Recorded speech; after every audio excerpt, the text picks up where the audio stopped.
보시면요. 그 고전 어휘에 22번에 금수라는 단어가 있거든요. 여기서 조심하시는 게 금수가 원래는 우리가 일반적으로 알고 있는 금수가 나쁜 뜻이거든요. 그러니까 금수 좀 되게 행동이 몹쓸 짓 하는 사람 보고 저 금수 같은 놈 이라는데 그때 금수는 짐승이거든요. 근데 여기서의 금수는 수놓은 비단.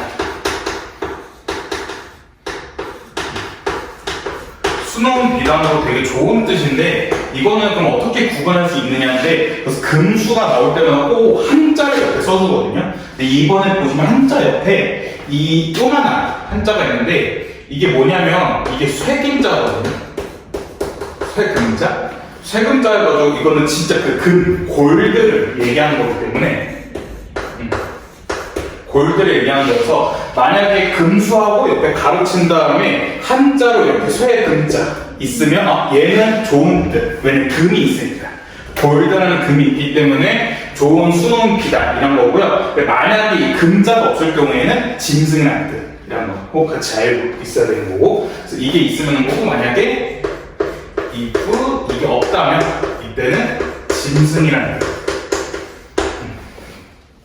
그래서 이것 같이 알고 계시면 될 것 같고 그 다음에 문학 개념원에서 볼만한 게 수능적 태도. 수능적 태도 19번이 있었는데 적응하면 익숙해지거나 따르는 태도인 건데 그러니까 이게 그냥 따른다 라고 보시면 되는데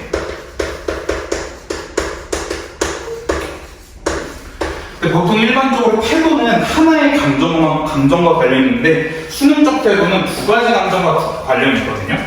뭐냐면 첫 번째로는 긍정적 정서. 긍정적 정서와 관련이 있는 경우는 있는데 긍정적 정서와 관련이 있는 건 뭐냐면 운명을 수능할 때 본인의 운명을 받아들일 때 근데 여기서 말하는 운명이라는 게 뭐냐면 보통 일제감정기 속에서 자신이 나는 일제에 저항해야 돼 나는 일본에 저항해야 되는 운명을 타고났어 이래가지고 나는 그러니까 일본 놈들을 무찌를 거야 이런 식으로 본인의 운명을 수능한다면 그때는 좋은 정서인 건데 반면에 부정적 정서도 있거든요.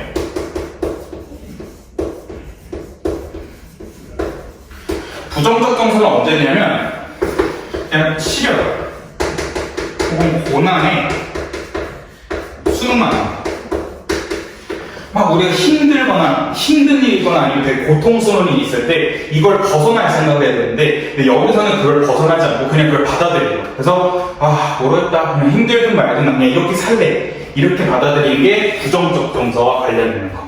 그래서 수능적 태도는 건 긍정과 부정 둘 다 관련이 있으니까 꼭 같이 알고 있으면 좋을 것 같습니다.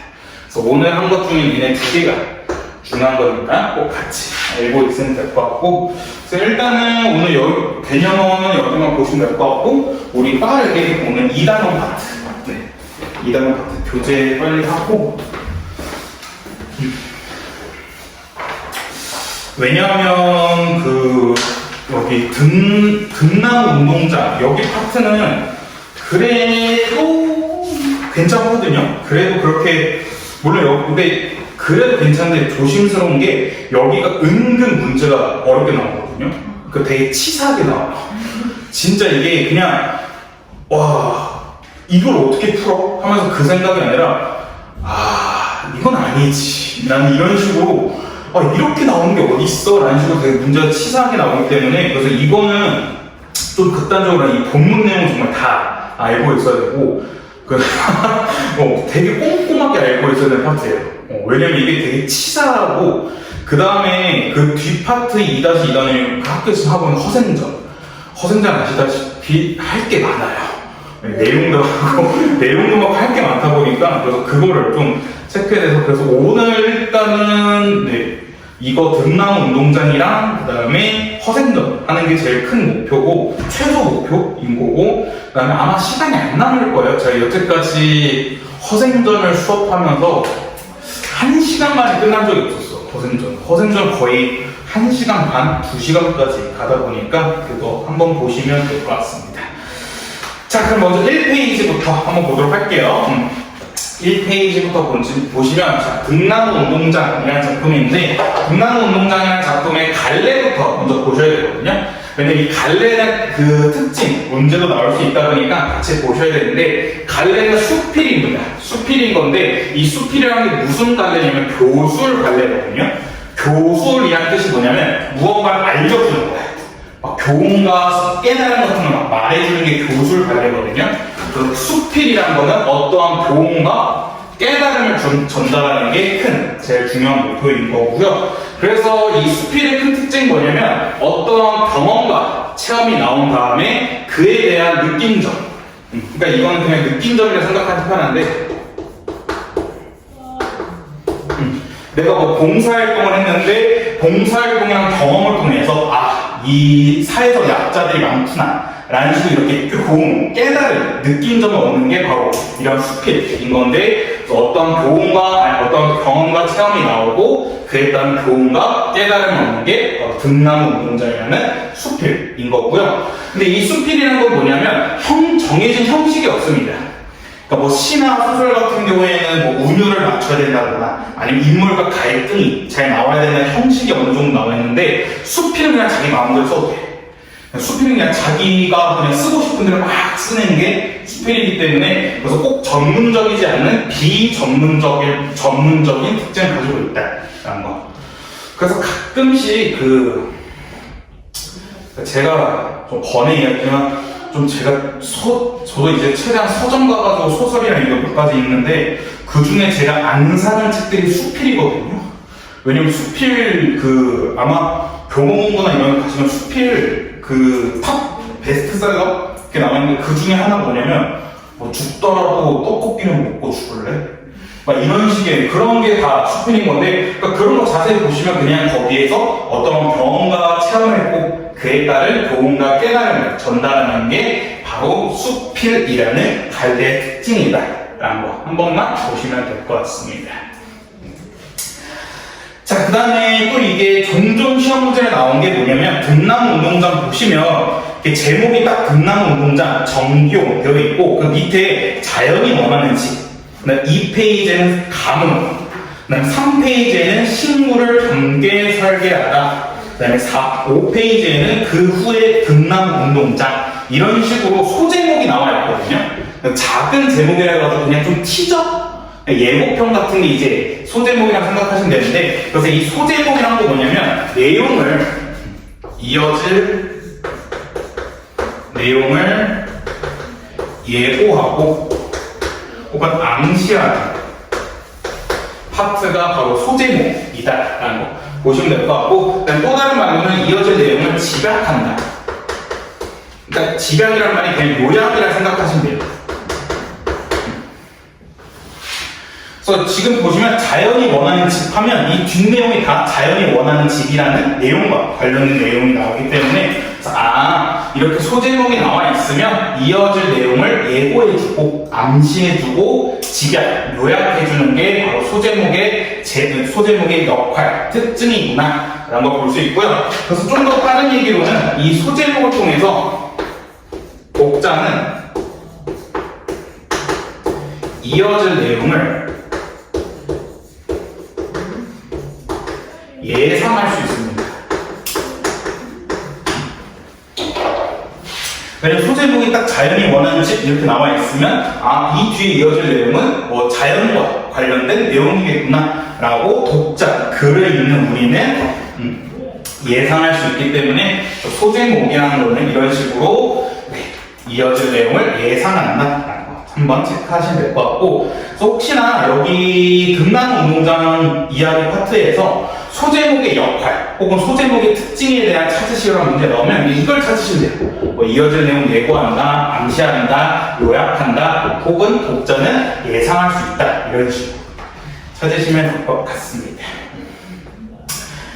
자, 그러면 이제 바로 본문으로 빠르게 가보도록 할 텐데, 자연이 원하는 집 첫 번째 페이지 첫 번째 문단부터 보시면, 무주에는 공설 운동장이 있었다. 그러나 그것은 지금 등나무 운동장으로 다시 태어났다. 등나무 운동장을 만든 일은 내가 우주에서 10여 년 동안 한 일 중에서 가장 인상 깊고 감동적이며 나를 많이 가르친 프로젝트이다 라고 나와 있는데, 그래서 여기 첫 번째 파트 여기 보시면요, 등나무 운동장은 나를 제일 많이 가르친 프로젝트이다 라는 걸 통해서 뭘 알 수 있냐면 글쓴이의 각별한 애정을 볼 수 있습니다. 그러니까 이 정기훈 씨라는 사람이 건축가로서 정말 많은 건축을 하셨는데 그 중에 이 등나무 운동장은 가장 인상 깊고 감동적이었다라고 얘기함으로써 그 글쓴이가 등나무 운동장에 대해서 각별한 애정을 가지고 있다라는 걸 볼 수 있고요. 그래서 여기서 이걸 조금 더 어려운 말로는 글쓴이의 주관적 인식을 찾아볼 수 있다. 또 됩니다. 주관적이라는 건 개인적이에요. 나 혼자만 느낄 수 있는 건데 이건 글쓴이는 주관적인 생각인 거죠. 다른 사람들이 봤을 때는 그렇다고 등나무 운동장이 그 정도야 하는데 글쓴이는 주관적으로 나한테는 그 정도야 라고 얘기하고 있기 때문에 글쓴이의 애정과 주관적 인식을 볼 수 있다 라는 파트가 바로 이 문장이었고요. 그래서 이렇게 제가 문장 단위로 끊어서 여기 특징 써줄 거거든요. 얘도 꼭 기억해 두셔야 될 게 시험 문제로 이렇게 밑줄 친 다음에 이거에 대한 의미 혹은 이거에 대한 해석을 맞추는 문제 많이 나오거든요. 그래서 꼭 이런 거 잘 기억해 두셔야 되고, 그 다음에 한마디로 아예 모더니즘 건축이 놓친 자연과 인간의 교감과 감성을 내게 일깨워준 작업이다. 일반적으로 건축은 공간을 만드는 일이라고 알려졌지만 궁극적으로 시간을 다루는 일이라는 것도 다시 한번 생각해 한 중요한 작업이라 할 수 있다 하고 있는데, 여기서 제가 하나 체크하시면 좋을 것 같은데 일반적으로라는 말과 궁극적이라는 말에 차이점이 있거든요. 그러니까 일반적이라는 말은 쉽게 말해서 모든 사람들이 생각하는 통념이라는 게 그냥 모든 사람들이 다 인정하고 있는 사실. 그래서 건축가라면 사람들은 다 건축이란 뭐라고 생각하냐면 공간을 만드는 일이라고 생각하는데, 궁극적이라는 건 글쓴이의 주관이거든요. 글쓴이만의 생각. 글쓴이가 생각하기에는 아니 시간을 다루는 일이라는 것도 다시 한번 생각해야 된다는 겁니다. 근데 여기서 한번 또 체크해야 되는 게 치사한 내용이 좀 많이 나오는 게 뭐냐면, 자, 일반적으로 건축은 공간을 만드는 일이라고 알려져 있지만 궁극적으로 시간을 다루는 일이라는 것도 다시 한번 생각해야 된다. 여기서 글쓴이는 건축은 공간을 만드는 일이라고 생각한다, 안 한다?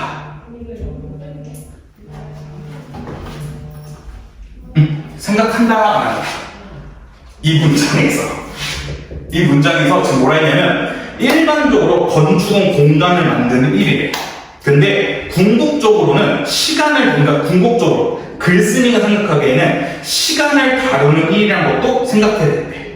그럼 여기서 글쓴이는 건축이라는 거 공간을 만드는 일이라고 생각하는 거야, 안 하는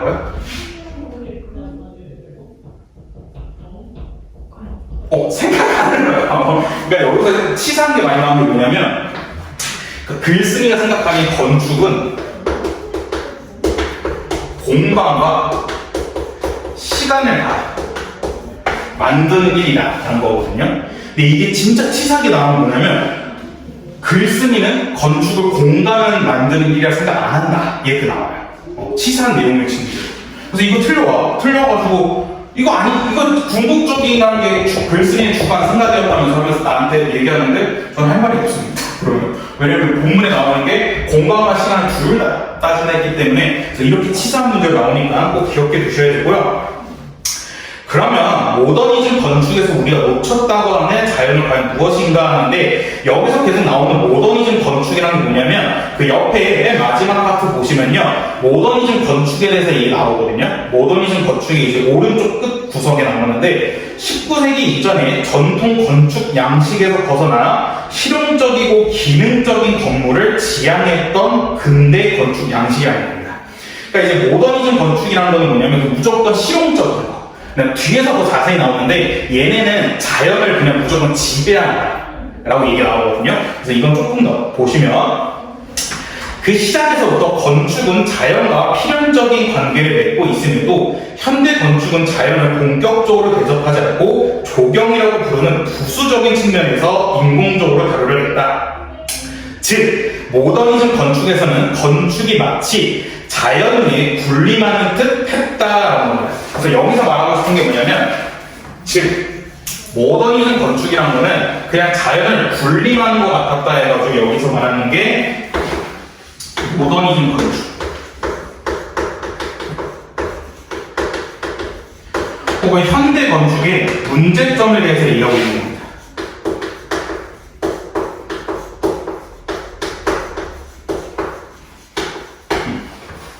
그러니까 모더니즘 건축, 현대 건축의 문제점이 자연을 지배하려 한다는 겁니다. 그래서 자연을 중요한 요소라고 생각 안 하고 자연을 지배한다. 이게 모더니즘 건축 혹은 현대 건축의 문제점이라는 겁니다.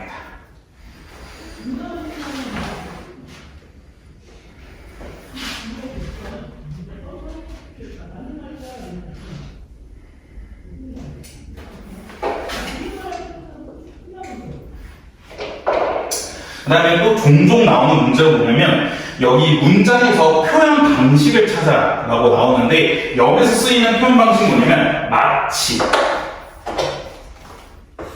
다음에 뭐뭐듯이라는 지규법을 쓰고 있습니다.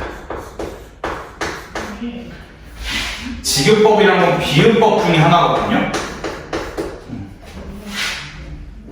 비유법 중에 하나인데 지규법이라는 거는 그러니까 비유법이라는 게 뭔가 빗대어서 그러니까 뭐를 이제 그 상대를 비슷한 점을 해서 비슷하게 얘기하는 건데 지규법은 직접 비유하는 건데 얘는 뭐뭐 같이 뭐뭐처럼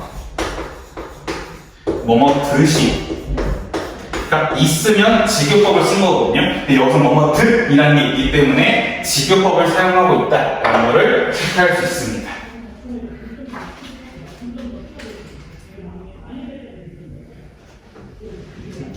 그래서 여기서 이것도 많이 나오는 거 꼭 기억해 주시고 3번 모더니즘의 건축, 모더니즘 건축 혹은 현대 건축의 문제점인 건데 글쓴이가 생각했을 때 현대 건축의 문제점은 자연을 중요한 요소라고 생각 안 하고 자연을 지배하려고 한다라고 얘기하는 거고요.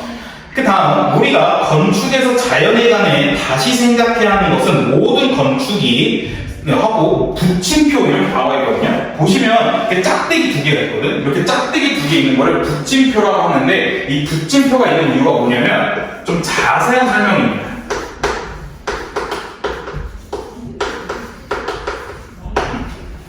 그러니까 추가 설명이라고 생각하시면 좋거든요.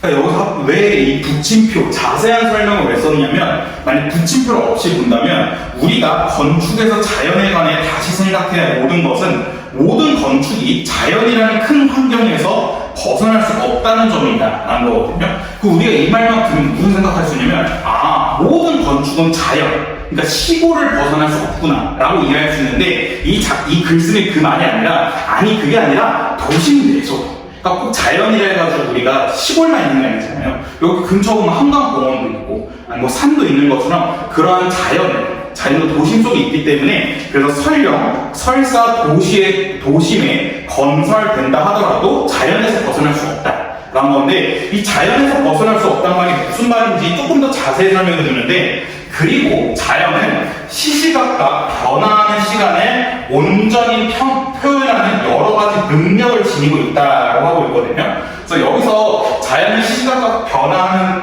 시간을 표현하는 게 무슨 말이냐면 자연은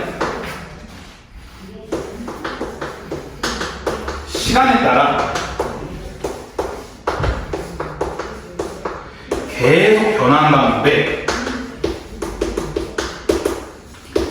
이 변화하는 모습을 어떻게 보여주냐는 건데, 지금 우리 1, 2월 달까지 계속 겨울에도 추웠잖아요. 그때는 겨울에서의 자연은 뭘 보여주냐면 눈을 보여줬거든요. 그러니까 겨울이라는 자연은 눈이라는 모습을 보여줬는데, 이게 시간이 지나서 봄이 됐어요. 봄이니까 지금 뭐가 보여? 벚꽃이 보여요. 그 다음에 여름은 좀 바로 패스하고, 그럼 가을로 바로 가면, 가을로 넘어가면 가을은 또 가을이라는 시간을 어떻게 보여주냐면 낙엽.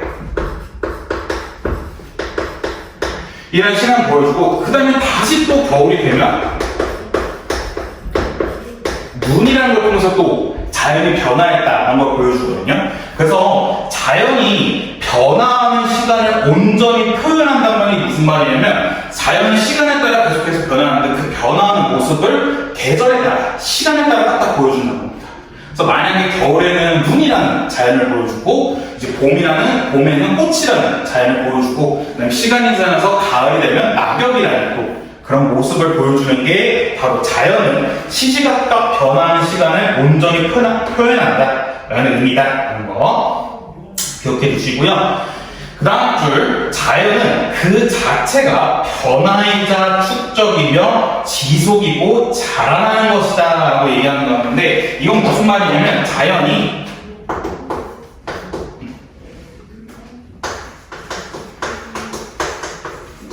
생명체처럼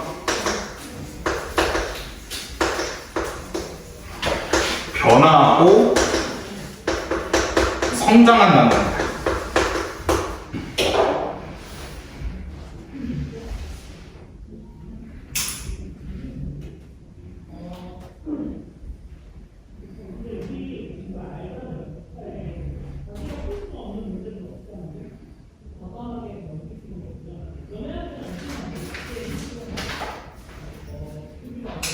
자연은 변화하고 축적하고 지속하고 자라난다는데, 이거는 자연은 생명체처럼 변화하고 성장한다라는 의미라는 거 꼭 기억해 두시고요. 여기서도 볼 수 있는 표현 방식이 뭐냐면, 자연이란 거는 지금 자라나고 지속한다는 거거든요. 근데 지속하고 자라나는 건 생명이거든요. 생명체 애들이 자라나고 지속하는 건데, 자연은 생명이 아니거든요. 그래서 마치 여기서는 생명이 없는,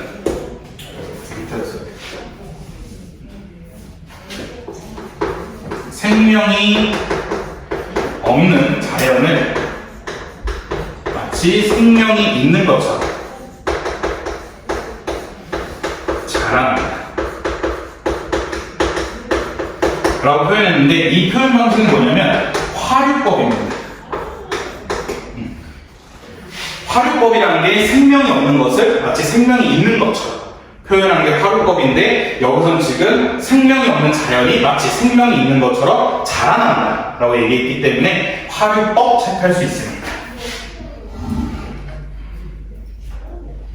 화류법 하면 정말 딱 제 친구 이야기 생각하시면 되거든요.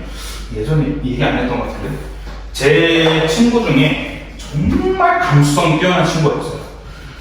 그 친구가 어느 정도 감수성이 뛰어나냐면, 그래서 지금 반포 앞은 없어졌는데, 그러니까 저희는 고등학교 바로 앞에, 정문 앞에 그 개나리가 쫙 펴있거든요. 우리는 이렇게 가다 보면, 저는 안 보여서, 가다 보면 안 보여도 쳐다도 안 본단 말이야. 그냥 일단 안 뛰게 바꿔. 근데 우리 막 이제 끝나고 학교 건데 내려가고 있는데, 갑자기 걔가 안 와. 걔가 안 오자고 어디 있지 하고 뒤로 봤더니, 걔가 개나리 그 밑에서 이러고 있는 거야.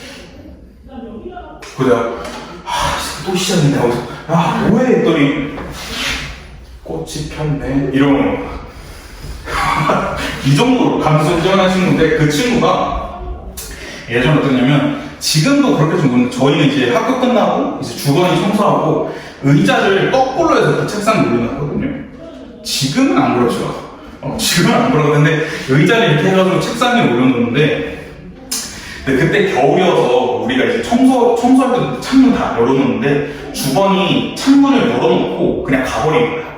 그러니까 이제 아침에 우리가 왔는데 창문 열려서 엄청 추운 거야.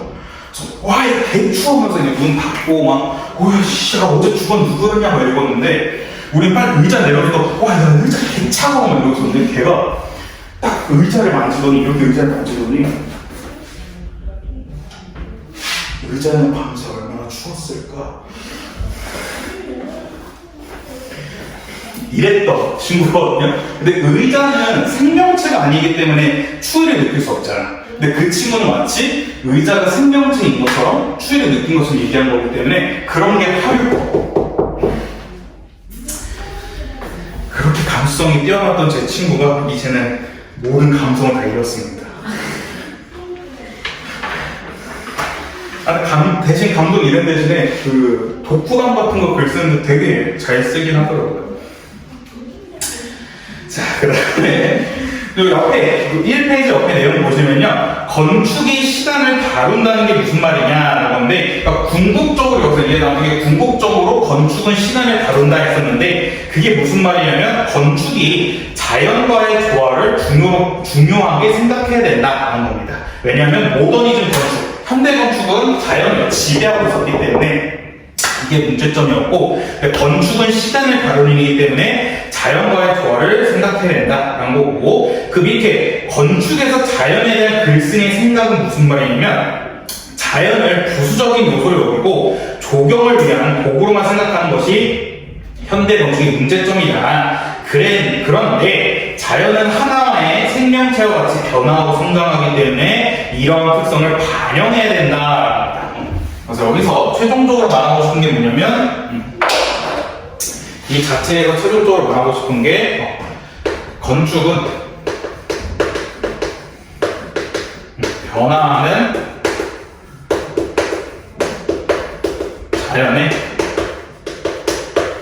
특성을 반영해야 된다. 이 반영한다는 말이 무슨냐면 자연과의 조화를 이루어야 된다라고 얘기하는 게 최종적으로 하고 싶은 말이고요. 그래서 이건 솔직히 말해서 등나무 운동장에서는 이것만 기억하시면 됩니다. 자연과의 조화. 그러니까 최종적으로 이 사람이 하고 싶은 말은 자연과의 조화에 대해서 얘기하고 싶은 건데 그걸 쫙 길게 얘기한 거여서 최종적으로는 자연과의 조화만 기억하시면 된다라는 거. 괜찮나요? 네, 그러면 벌써 6시여서 시작하고 자, 2페이지 이제 들어가시면 이렇게 다소 추상적인 이야기를 섬세하게 이해하려면 무주의 등나무 운동장으로 가보면 된다는 거거든요. 그래서 지금까지 보시면 1페이지에 한 내용 보면 자연과의 조화를 중요하게 생각하는 게 건축이다라고 얘기하고 있는데 이게 되게 추상적이거든요. 그러니까 추상적이라는 말이 눈에 보이지 않고 손으로 잡을 수 없기 때문에 우리가 얘를 딱 보기에 이게 너무 추상적인데 딱 뭔가 구체적인 게 있으면 좋겠는데 하기 때문에 지금 이걸 글쓴이가 한 거야. 그래서 얘가 뭐라 하냐면 등나무 운동장으로 가봐라 하고 있는데 이게 구체적으로 형상을 해준 거죠. 딱 얘기를 해준 겁니다. 구체적 형상인데 뭘 구체적 형상이냐면요 건축과 자연의 조화를 딱 구체적으로 이렇게 딱 보여준 겁니다. 그러니까 앞에서는 계속 자연과의 조화가 중요하다라는 식으로 이렇게 추상적으로 얘기해줬는데 등나무 운동장이라는 구체적인 대상을 통해서 야 건축과 자연의 조화는 이런 것들이야 하면서 구체적으로 딱 형상해준 게 바로 등나무 운동장이라는 거고 그래서 거기에서는 자연과 식물만이 할 수 있는 놀라운 일을 볼 수 있다. 그것은 바로 운동장을 감싸는 등나무들이고요. 그들이 만들어내는 그림자 그늘이다. 고 이게 저도 요즘 고등학교를 못 들어가서 왜냐면 외부인이 아예 출입이 안 돼서 못 들어가봤는데 제가 옛날에 학교 다닐 때 딱 배웠거든요. 이게 뭐라 해야 되지? 운동장에 사람들 앉을 수 있는 데 있잖아. 있나요? 반포도 있으면 거기 햇빛이 진짜 덥거든요. 그래서 거기 어떻게 보면 거기 뒤쪽에 나무를 엄청 심어. 나무를 심거나 특히 등나무가 뭐냐면 이렇게 벽을 타고 막 하는 거거든요. 그래서 얘네들 그늘이 엄청 커요. 그래서 그렇게 하면 굳이 위에 뭐 가림막이나 설치할 필요 없이 그냥 나무를 설치해 놓으면, 나무를 심어 놓으면 그게 자연스럽게 그늘이 돼서 거기 있게 되거든요. 그래서 그걸 좀 상상하시면 되는데, 그 다음 줄, 공설운동장 관중석을 뒤덮은 등나무 그늘은 그 자리에 앉은 많은 이들에게 먼저 첫 번째 따가운 볕을, 그러니까 햇볕을 가려주는 것도 있고요. 두 번째, 보라색 등꽃을 피워 이 세상 어느 곳에서도 체험할 수 없는 빛과 향기를 선사한다라고 얘기하기 때문에, 그래서 여기서 알 수 있는 게 등나무의 가치입니다. 등나무의 가치를 여기서 판단할 수 있는데, 첫 번째는 볕을 가려주는 거, 두 번째는 꽃을 피워내서 빛과 향기를 주는 거다 하고 있는데, 여기서도 표현 방식 하나만 보시면요, 일단은 따갑다. 따갑다는 걸 어떻게 느끼냐면 피부로 느낄 수 있거든요. 그래서 피부로 느끼는 이미지가 뭐냐면 촉각적 이미지.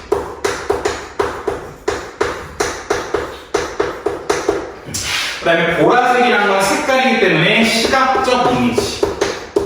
그 다음에 빛도 눈으로 봐야 알 수 있기 때문에 시각적 이미지. 그 다음에 향기는 우리가 코로 냄새를 맡아야 되기 때문에 이거는 후각적 이미지.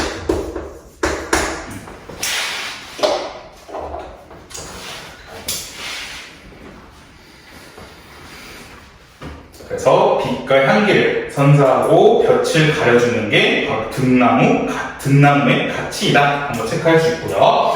그 다음 줄, 등나무 그림자와 그늘, 파란 하늘, 초록색 잔디가 어우러진 풍경은 우리에게 자연의 위대함을 차분히 알려준다 하고 있는데요. 여기서 이제 그늘, 파란 하늘, 초록색 잔디라고 얘기해가지고 여기서 뭘 체크할 수 있냐면요, 표현 방식만 체크하면 좋을 것 같은데, 그러니까 자연의 위대함을 알 수 있는 열거법을 쓰고 있거든요. 열거법이란 거는 유사한 속성을 가진 애들을 3가지 이상 나눈다.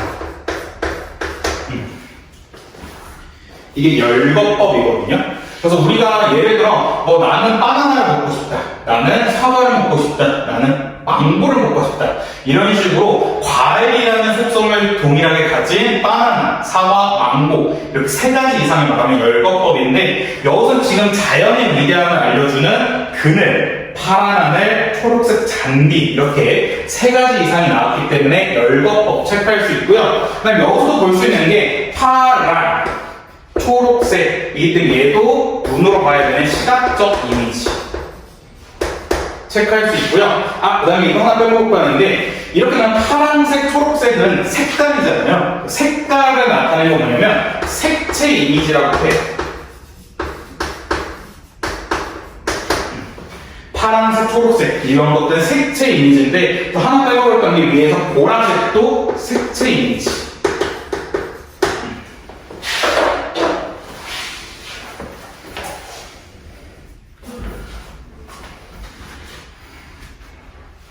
이렇게 보시면 되고요. 그 다음에 여기에서 건축은 등나무의 푸른 풍경이 펼쳐지도록 돕는 역할을 한다. 반복되는 단순한 경량 철골로 구축된 구조물은 그 자체가 거창한 일을 하는 것이 아니라 등나무가 자라는 의지를 최대한 실현할 수 있게 지지하고 돕는다라고 얘기해가지고, 우리가 위에서 건축과 자연을 좋아하는 등나무 운동장을 보면 알 수 있댔잖아요. 그게 좀 더 구체적인 바로 여기입니다. 건축이 등나무의 푸른 풍경이 펼쳐지도록 돕는 역할이란 거는 이게 바로 자연과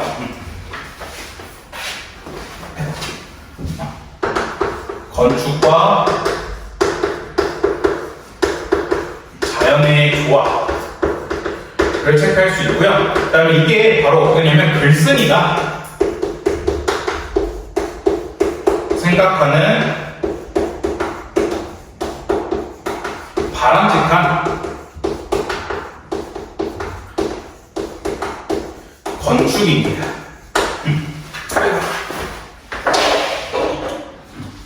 글쓴이가 생각하는 바람직한 건축이라는 게 바로 이렇게 건축과 자연의 조화를 이룬다는 거고요. 그래서 여기서 이걸 좀 더 구체적으로 볼 수 있는 게 바로 등나무운동장인데, 등나무운동장에서는 건축이 등나무가 이렇게 자랄 수 있고 지질의 역할만 하는 게 등나무운동장 속의 건축이기 때문에 이게 바로 자연과 건축이 좋아한다라는 거.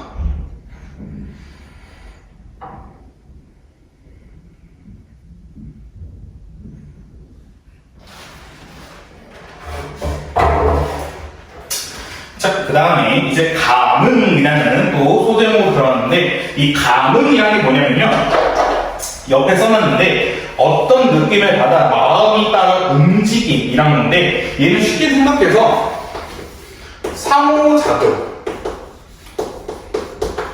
이 말도 어려우면 공감 혹은 교감이라 생각하시면 됩니다. 이거 감흥과 비슷한 말 찾는 거 종종 나오거든요. 이거 꼭 기억해 두셔야 되는데, 감흥이라는 거는 상호작용, 공감, 교감이라는 겁니다. 그러니까 이게 뒷내용 보시면 어떻게 되냐면, 군수인가?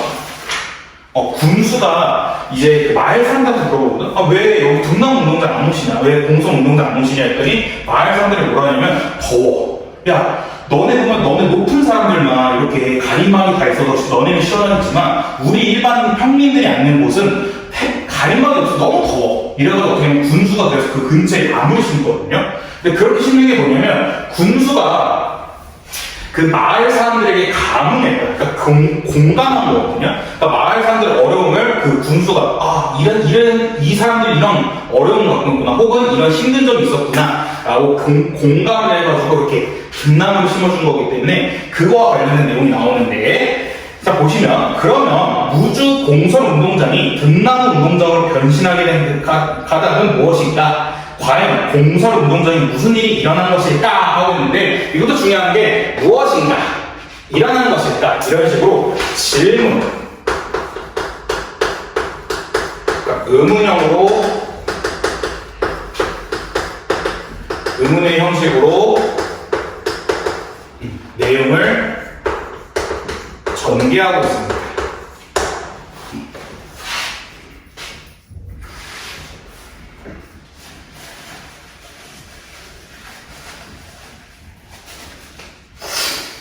그래서 질문, 의문의 형식으로 내용을 전개하고 있고요. 보시면 1997년 어느 날이라고 하는데, 이거는 이제 지금 과거 실제 경험을 얘기하고 있는 겁니다.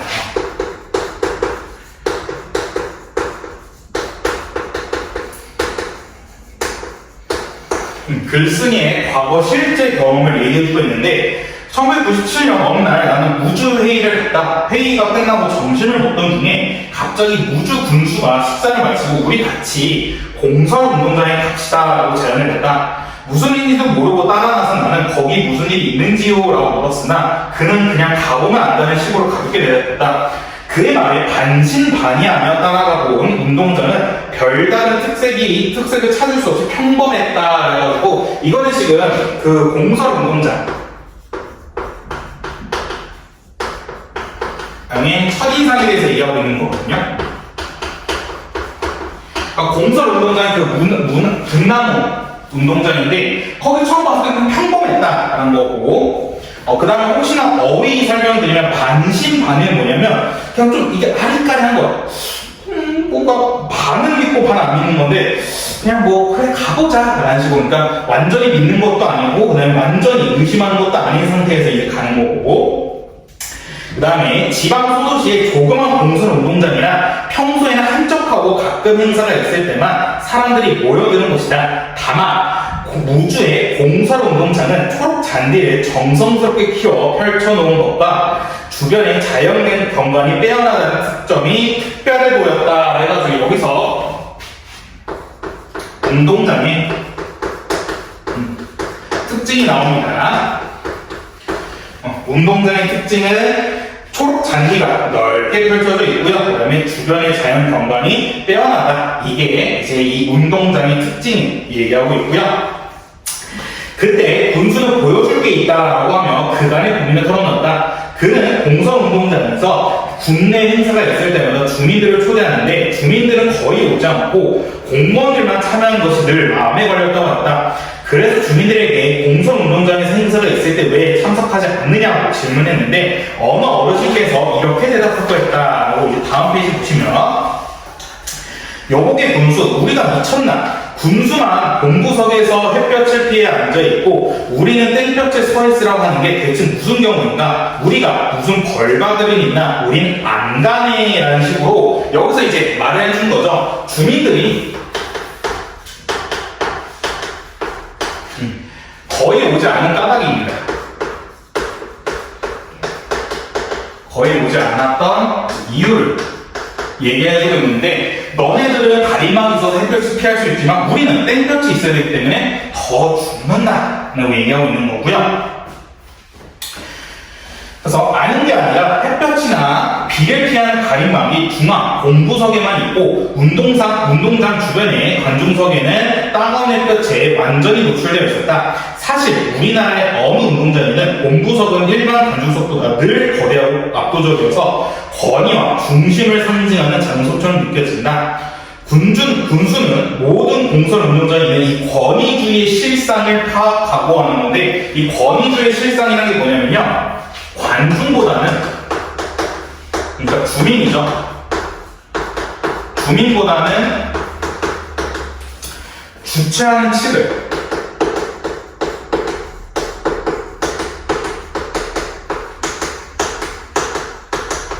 고려한 게 바로 권위주의의 실상이다.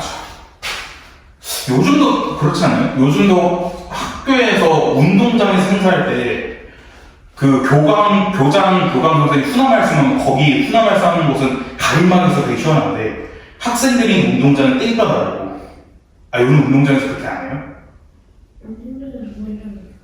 진짜? 좋네. 저희는 맨날 그렇거든요. 이게 아직도 그냥 월요일 1교시인가 월요일 2교시가 무조건 그 운동장에서 모든 학생이 다 모여. 근데 지금이야 한 학교 한 학년에 한 200명? 많아야 300명이잖아요. 제가 고등학교 때 저희 학년은 15개 반이었고요. 15개 반, 한 개 반에 40명씩이었습니다. 600명이었어요, 600명. 600명이 그 땡볕 아래 서 있어. 그 애들이 다 짜증나요. 여기 있다. 또 이거 하고 이제 또 승질 더러운 1명씩 있잖아요. 이제 막 교장 선생님 또 훈화 말씀 길어지면 여기 또 일부러 소리 내는 거예요. 그럼 이제 학주 선생님이 걔를 보고 너 남아 있다가 하면 이제 그때는 벌점이 아니라 그냥 그 자리에서 알았습니다. 그 자리에서 엎드려. 그러니까 그런 것들이 지금 권위주의 실상이라는 거죠. 관중, 주민보다는 주최하는 측을 더 고려해가지고 거기에만 가림막이 딱 설치되어 있는 그 모습을 얘기한 거고요. 그래서 군수는 이거를 이제 파악하고요. 그래서 이를 기꺼이 다른 모습으로 바꾸자 남몰래 무언가를 준비하기 시작했다. 그가 운동장에서 나에게 보여주겠다고 한 것은 바로 그가 운동장 주변에 심어놓은 240여 그루의 등나무였다. 그는 등나무를 심어서 관중석에 자연스러운 그늘을 만들려는 계획을 세워놓고 있었다. 그런데 이게 바로 군수의 배려죠.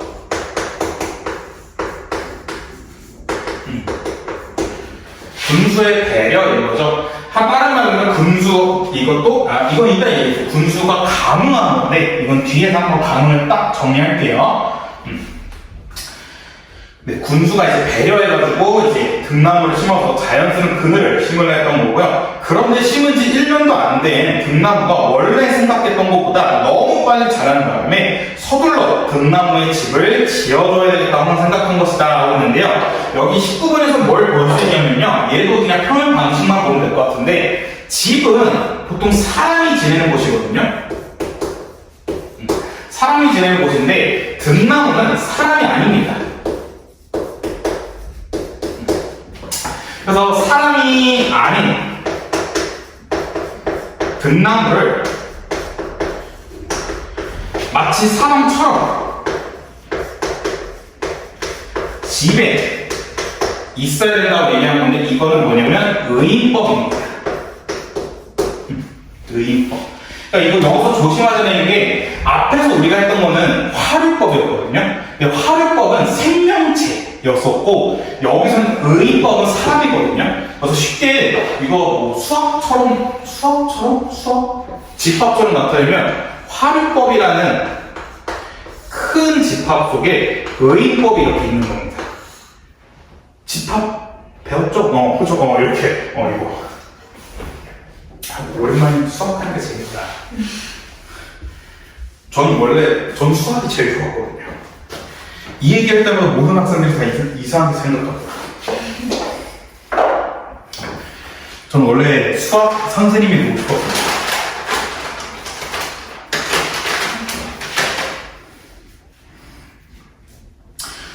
자랑하자면 저는 중학교 때부터 고등학교 때, 그 다음 재수 때까지 수학 1등급을 놓친 적이 없어.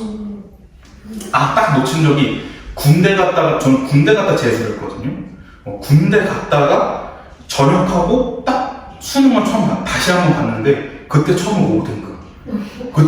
그때 제 자신이 싫어졌어요. 저는 수학이 제일 재밌었고 수학이 좋아하는데 이 얘기 할 때마다 다 수학이 네, 그래서 여기서 의인법 체크할 수 있고요. 그 다음 이제 중량 다음 파트 보시면 나는 그의 아이디어가 굉장히 놀라웠고 허공에서 허우적대는 등나무의 순을 보고는 순이라는 이제 줄기를 생각하시면 되는데 순을 보고는 감동하지 않을 수 없었다라는 건데 여기서 뭘 볼 수 있냐면요. 글쓴이가 군수의 생각과 그러니까 생각이란 건 배려죠. 생각과 등나무 모습에 감흥을 한 겁니다.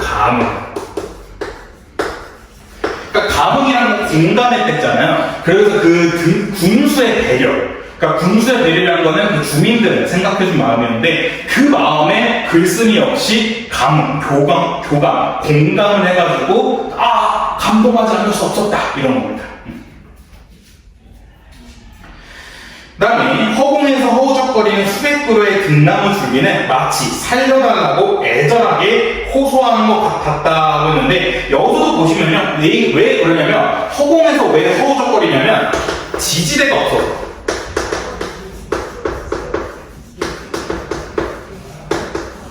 그러니까 나무가 이렇게 무럭무럭 자라야 되는데 이게 옛날에 저도 식물 키웠을 때 식물 이렇게 화분에 이렇게 해놓고 키우면 식물이 이렇게 자라면 그 옆에다가 지지대를 하나 설치해줘야 그래야 이제 얘가 이걸 타고 올라가는데 지금 이 등나무는 이 지지대가 없는 거야.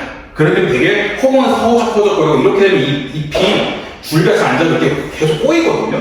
꼬이기 때문에 그래서 이제 지지대가 없어서 이런 모습을 보여주고 있다라는 거고요. 그다음 여기서도 볼 수 있는 표현 방식은 뭐냐면 뭐뭐 같았다는 직역법 또 볼 수 있고요. 그다음에 지금 호소 막 살려달라고 애절하는 거는 사람처럼 묘사했기 때문에 의인법도 체크할 수 있겠죠.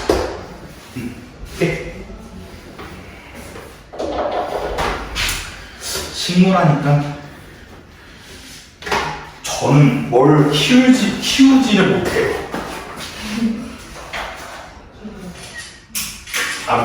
무슨 너도 뭐 키우면 죽어?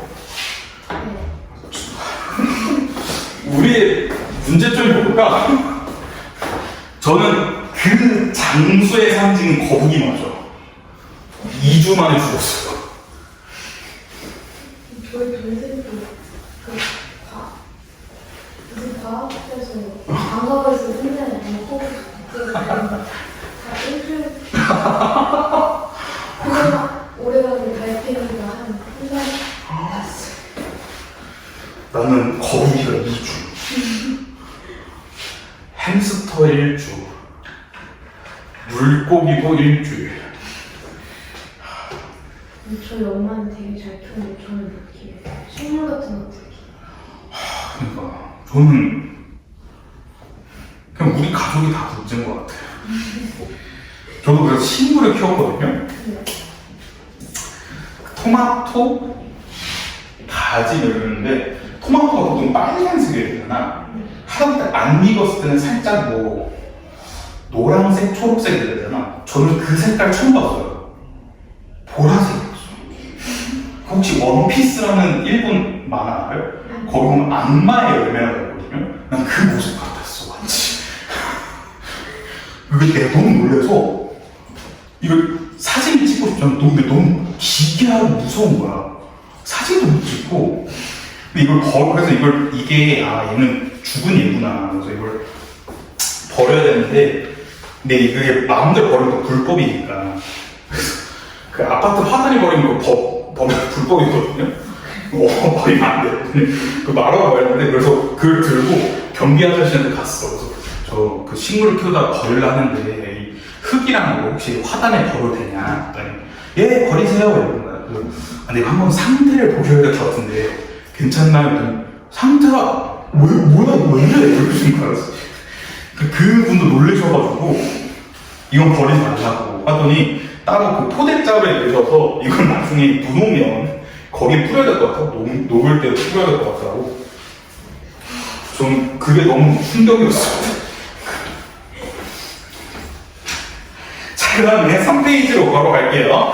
자, 식물을 단계 설계하다라는 건데, 나는 대답했다. 그래, 등나무들아, 내가 너희한테 집을 주어주마. 그러면 너희는 근사한 그늘을 만들어다오. 그러면서 생각한 것이 두 가지였다라는데, 그러니까 옆에 이거는 정리가 되어 있거든요. 글쓴이가 설계를 하면서 중점을 둔 점인데, 첫 번째는 하나는 어떻게 하면 최대한 공사비를 줄일 수 있는지, 그러니까 최소의 비용을 따진 거고요. 다른 하나는 어떠한 구조물이든지 식물이 초대되는 집이 아니라 식물이 집이 되는 집이 되게끔 배려할 수 있는 것이다. 그래서 여기서 몇 번까지 했지?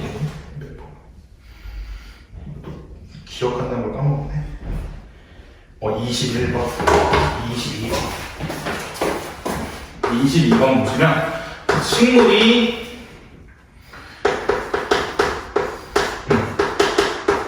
주인이 된다라는 건데, 이게 무슨 말이냐면 건축 구조에 인공미가 식물 본연의 것이 날라가는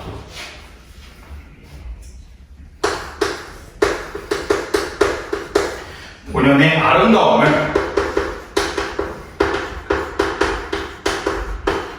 가리지 않도록 한다는 거죠.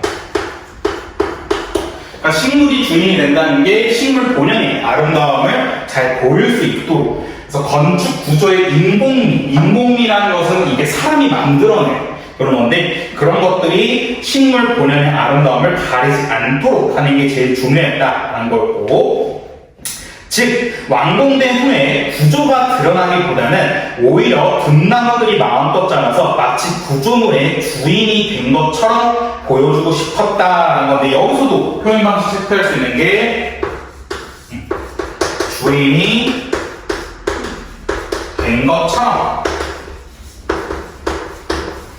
라는 걸 통해서, 주인이라는 건 사람이죠. 근데 여기서 마치 등나무, 그러니까 식물이 주인이 된다 했으니까 의인법 체크할 수 있고요. 그다음 뭐뭐처럼 직유법 체크할 수 있습니다. 그래서 즉, 이 두 요소를 모두 충족하는 방법은 식물을 단계 설계하는 것이었다라고 하는데, 식물을 단계 설계하는 것이었다 하는 건데, 이게 무슨 말이냐면 인공적인 화려한 부분은 자연스러움을 더 추구한다 한다는 거. 이 점 체크하시면 될 것 같습니다.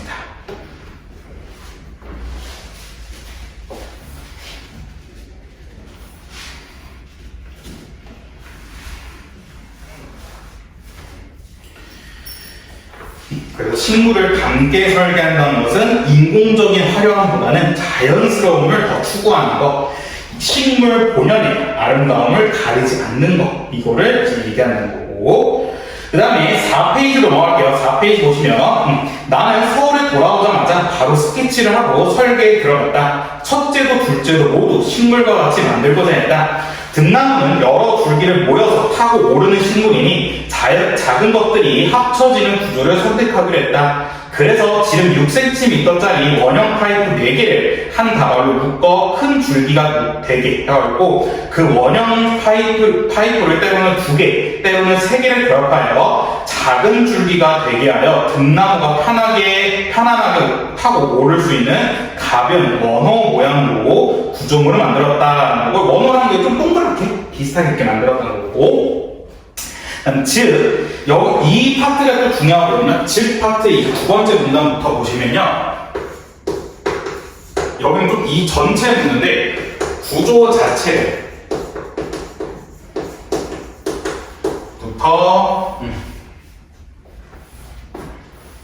꼭지점을 정했다.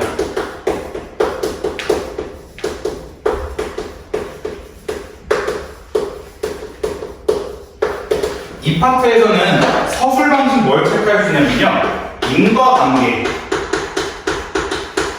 그러니까 인과관계는 뭐 원인과 결과거든요. 인과관계의 전개 방식을 보여줍니다.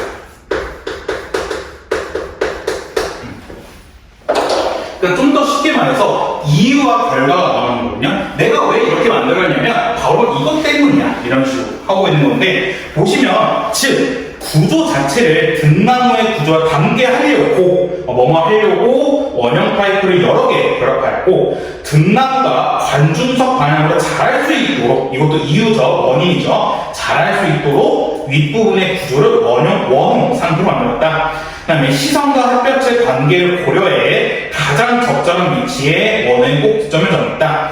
특히 관중석 제일 뒤쪽에 앉는 사람들의 시선에 장애가 없도록 하는 것은 원호의 꼭지점을 정하는데 매우 중요한 사항이었다고 하고요. 여기서 치사한 내용일지 나오는 게 뭐가 나오면요, 여기 특히 관중석 여기부터 여기까지 보시면 여기서는 글쓴이의 배려입니다.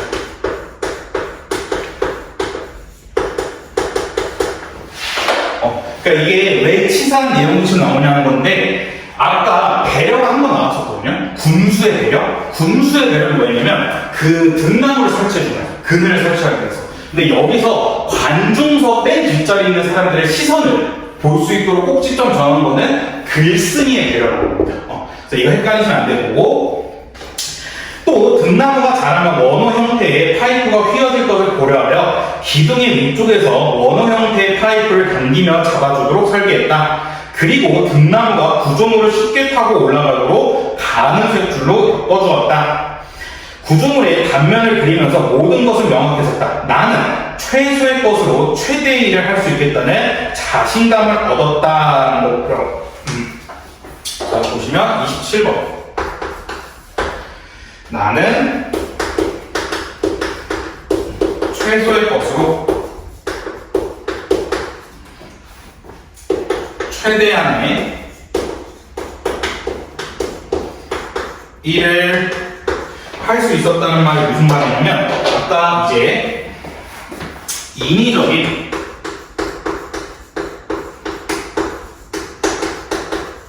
건축물은 최소화했다는 거거든요. 그러니까 인위적인 건축물을 최소화함으로써 최대한 식물을 담게 설계했는데, 이렇게 하면 뭐가 되냐면 비용이 되게 적어지죠. 최소 비용이 됩니다.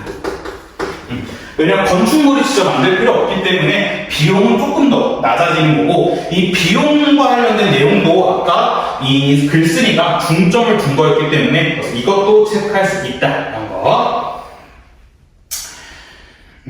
그 다음에 상세한 내용을 모두 정하고 물량까지 계산하는 데 걸린 시간은 서너 시간 정도였는데, 나는 거의 무아지경에 빠져 즐겁게 집중할 수 있었다는데, 무아지경이라는 건 뭐냐면 완전히 몰입했다는 겁니다. 이런 일이 그렇게 순식간에 집중해서 해결할 수 있었던 것은 두 가지 감흥이 벽으로 작동해서가 아닌가 싶다. 하나는 군수가 주민들에게서 얻은 감흥이고 또 하나는 내가 허공을 허우적대는 등나무숲에서 얻은 감흥이다. 사람과 사람이 서로 감흥하고 사람과 식물이 서로 감흥한다는 것은 흔한 일이 아니다. 이 두 가지가 합쳐져 비로소 등나무 운동장이 태어난 것이다 하고 있고요. 그 옆에 보시면요, 자연과 인간을 배려한 구조물을 설계해가지고 총 3가지가 나와 있는데 등나무를 담게 만드는 것, 등나무를 배려하는 것, 관객들을 배려해서 이렇게 구조물을 설계 잡았다라는 거였고, 그 다음에 등나무 운동장이 완성되기까지 건축가와 자연의 역할에서 얘기하고 있는데, 건축가는 자연이 마음껏 자라도록 도움을 준 거고, 자연은 아름다운 풍경과 그늘을 만들어내는 건데, 여기서 이게 제일 중요합니다. 여기 있으면 건축이 아닌 자연이 주인이 되어야 한다. 이게 글쓴이의 건축관인데 이게 가장 메인 포인트. 그렇기 때문에 이렇게 만들었다라고 얘기하는 거고,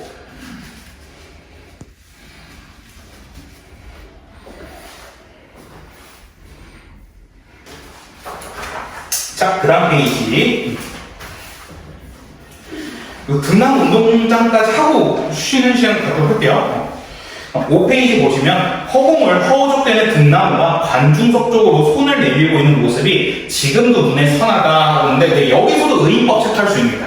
이제 빠르게 그냥 표현 방식에 넘어가도록 할게요. 손을 내밀고 있는 것도 사람이 하는 행동이다 보니까 여기서 의인법 체크할 수 있고요. 나무가 몸을 뻗어 세상을 향해 자라나는 것을 보는 일은 언제나 행복하다. 그 그늘 밑에 앉아 등꽃 향기, 이 향기도 후다 체크할 수 있고, 넓은 잔디밭이 펼쳐진 이것도 펼쳐진 걸 보려면 눈으로 봐야 되기 때문에 시각인 거고, 운동장을 보는 것은 근사한 일이다. 무주 등나무 운동장 관중석의 제일 뒷줄에서 우리는 향기로운 등꽃의 터널을 지나며 꿈같은 풍경을 즐길 수 있다 라는 거고, 자, 이제 마지막 파트입니다. 그 후에 등나무 운동장이라는 건데, 등나무 운동장 프로젝트에서 건축가가 한 일이라고 기껏해야 등나무가 자라나는 구조물을 만든 것은 불가하다. 나머지는 모두 자연에서 일어나는 일과 서로 긴밀하게 결합하면서 완성됐다고 하고 있는데, 이것도 체크하시면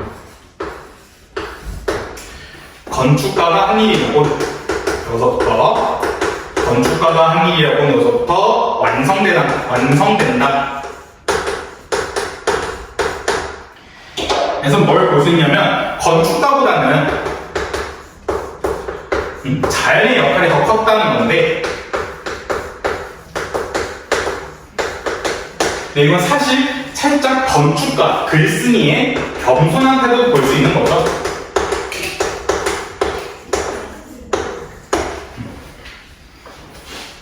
아무리 자연의 역할이 컸다 하든 그래도 이건 살짝 글쓴이의 겸손한 태도 역시 볼 수 있다라는 거고,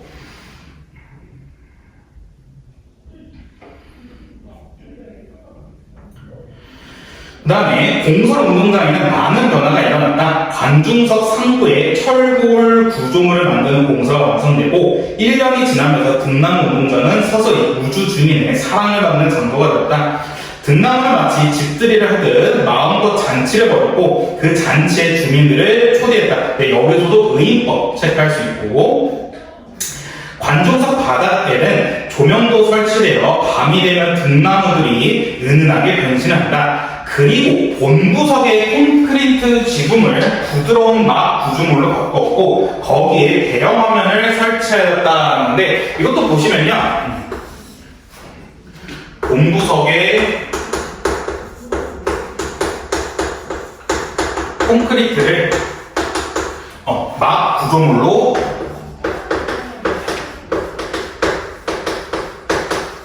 바꿨다는 건데, 딱 생각하시면 막이라는 건 천막 같은 걸 얘기하는 거거든요. 천막이랑 콘크리트 둘 중에 뭐가 좀 더 딱딱해 보여요?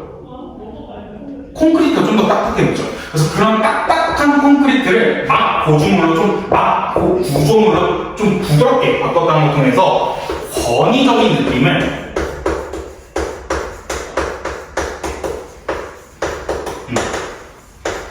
완화했다. 이것도 체크할 수 있습니다. 왜냐면 콘크리트에서는 딱딱한 또 건의적인 느낌이 강했는데 그걸 이제 막 천막으로 바꿨다 해가지고 조금 더 부드러운 건의적 느낌의 완화한 모습을 볼 수 있고요. 그 다음에 대형화면 설치한 거.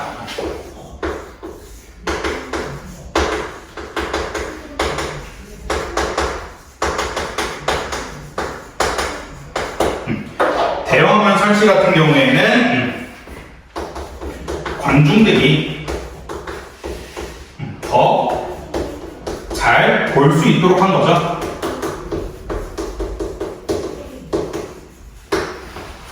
관중들이 더 잘 볼 수 있도록 해주는 게 바로 대형화면이라는 거. 그 다음에 내년 꽃이 피는 봄이 오면 등나무 운동장은 환상적으로 변한다. 언젠간 주민들이 이 운동장에서 영화도 감상했다. 그리고 행사나 경기가 없을 때 여기저기서 온 방문객들은 등나무 운동장의 커다란 규모와 아름다운 풍경에 압도되어 감동한다. 거기에는 결과적으로 자연의 힘이 크게 작용했지만 또 한편으로는 절제된 건축의 힘도 작용했다. 운동장의 등나무는 철 구조와 서로 만나서 또 다른 구조체를 만들어냈다. 등나무가 자연스럽게 자라는 힘과 의지를 철 구조가 떠받쳐주고 있다. 등나무의 성장하려는 힘과 그것을 떠받치는 철골의 힘은 마치 상대편의 힘을 알아채는 듯 서로 감응하고 있었다고 얘기하고 있는데 여기도 중요하기 때문에 한번 보시면 등나무의 성장하려는 힘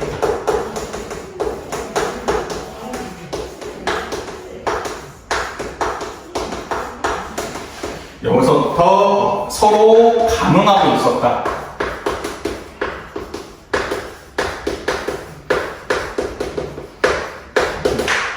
등나무와 철골의 힘이 서로 감응하고 있었던 건데 이거는 등나무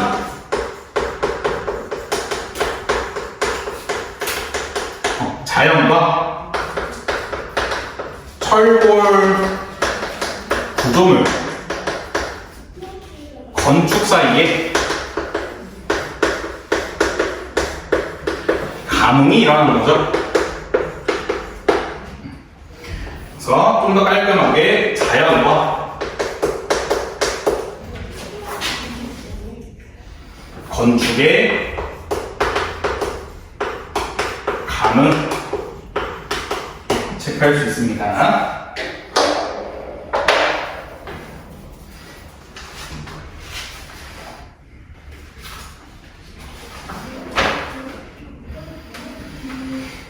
그래서 이곳을 찾는 방문객에게 관중석의 제일 뒷줄에 올라서서 한쪽 끝에서 한쪽 끝까지 걷기를 권유한다. 거기에서는 우리가 도심에서는 체험할 수 없는 자연의 축복을 받을 수 있다. 자연은 올해에도 어김없이 스스로 늘 그러한 풍경을 보여줄 것이고 내년에도 그러할 것이다. 그 다음 페이지, 6페이지. 서울에는 상암 월드컵 경기장이 있고 우주에는 등나무 운동장이 있다. 세계에서 단 하나뿐인 등나무 운동장이 이런 식으로 마무리하고 있는데 마지막 32번 서울에는 상암 운동장이 있고 그 다음에 등나무 운동장이 있다.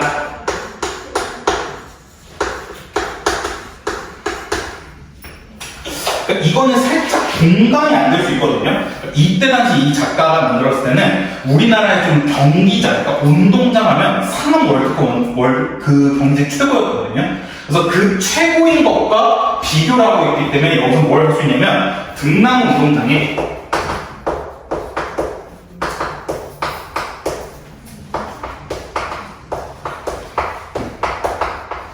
가치를 체크할 수 있는 거고, 아니 가치를 아주 높게 평가하고 있는 거죠. 무엇보다 자신이 좀 설계한 거기 때문에 그에 대한 자부심, 애정도 체크할 수 있다는 거.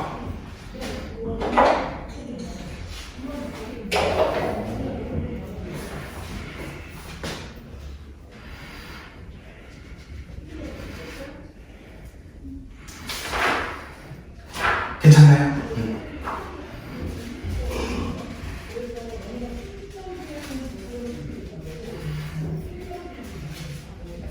그 다음에 혹시 쉬는 시간 드리기 전에 잠깐 부탁 아닌 부탁하자면 혹시 이거 8시 끝나고 따로 어디 공부하러 가요? 혹시? 바로 옆에 스카우가? 거기 가서 뭐 수학이나 국어를 하고 있는 거예요? 수학을? 왜 그러냐면 그러니까 제가 원래는 3시간 반에서 4시간 수업하거든요. 근데 여기에서는 이제 3시간을 하라고 해가지고 그렇게 됐는데 좀 시간이 조금 부족한 것 같아서 그래서 한 다음 주부터는 그래도 우리가 이제 시험 한 달 정도 남았기 때문에 한 30분에서 1시간 정도 조금 더 늘려서 해도 될지 괜찮아요? 그러니까 한 8시 반이나 9시까지 그렇게 해가지고 왜냐면 만약에 수능 너가 끝나고 뭐 다른 데를 가는 거면 그런 건데 그냥 바로 옆에 스카 가는 거면 차라리 그냥 여기서 1~2시간만 좀만 더 고맙습니다. 네, 그럼 10분 쉬어 그냥 등남 운동장 마지막 파트만 정리하고 넘어가시면 될 것 같은데요. 이거는 뭐 따로 적는 게 아니라 5페이지 그 밑에 5페이지 오른쪽 중앙 이렇게 말고 그냥 오른쪽 구석에 등남 운동장 이야기에 나오는 감흥에 대해서 얘기하고 있는데 일단 감흥이 좀 3가지입니다. 3가지인데 얘는 무조건 기억해 주셔야 될 게 얘가 그냥 서술형으로 나올 때도 있고 그냥 객관식으로 나올 때도 있는데 얘는 그냥 기본적으로 나온다라고 꼭 알고 계셔야 되는데 첫 번째 감흥 같은 게 뭐냐면 사람과 사람이 감흥, 그러니까 교감한 건데 그때 말해서 아까도 교감 혹은 공감 아니면 상호작용. 네, 근데 어떻게 교감하고 공감하고 상호작용을 했는지를 나타내는 건데 군수가 기존 운동장에 대한 주민들의 의견을 경청하고 주민들은 대안을 고민했다라고 하는 거고 그냥 이제 주민들의 의견은 덥다, 햇볕을 피하기 힘들다라는 거였고 그래서 그거를 이제 생각해서 등나무를 심었던 거고 두 번째는 자연과 사람의 반응인데 이거는 이제 글쓴이 입장이었던 거죠. 그러니까 여기서 말하는 사람과 사람은 주민과 군수였고 여기서 말하는 사람은 글쓴이인데 뭐라 하냐면 허공에서 허우적대는 듯한 등나무의 순을 보며 등나무를 위한 집을 지어주려 결심했다는 거였고 마지막 4번째 자연과 건축의 감흥인데 이거는 철로 된 구조물이 등나무에 자라려는 힘과 의지를 자연스럽게 떠받쳐주자 자연과 건축이 서로의 힘을 알아채는 듯 감흥했다. 그래서 건축가가 절제된 건축을 통해 건축과 자연이 조화를 이루도록 한 것으로 자연과 사람의 감흥이기도 하다. 왜냐하면 어찌됐건 간에 이 건축이라는 게 사람이 하는 거잖아요. 그렇기 때문에 이 건축 역시 사람으로 볼 수 있다는 거였고 6페이지 오른쪽 끝 위에 보시면요. 구석에 보시면 등나무 운동장부터 얻은 깨달음인데 이게 이제 바람직한 건축 그러니까 바람직한 건축이란 건 무엇이냐 건데 아까도 처음 말씀드렸던 것처럼 건축이라는 게 공간을 다루지만 시간 역시 다뤄야 된다라고 얘기했던 거 두 번째, 자연과 인간 사이의 교감과 감성을 요구하고 자연과 필연적 관계라는 것을 깨닫고 자연을 제대로 대접해줘야 된다라고 얘기하는 게 마지막 이 3가지 파트였습니다. 오케이? 그래서 이거 꼭 기억해 주시길 바라겠습니다. 괜찮나요? 자, 그러면 쭉 넘어가셔서 일단 먼저 진도부터 어느 정도 나가는 게 좋을 것 같으니까 17페이지 보도록 할게요. 17페이지.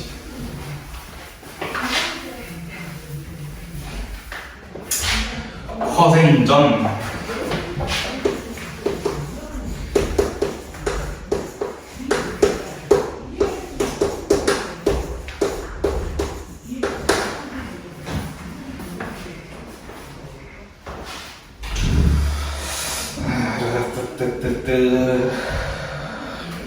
얘도 한번 먼저 조금 제 여기 먼저 실판에 쓸 거 한번 본문 다시 읽어봐 주세요.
자, 허생자 박지원.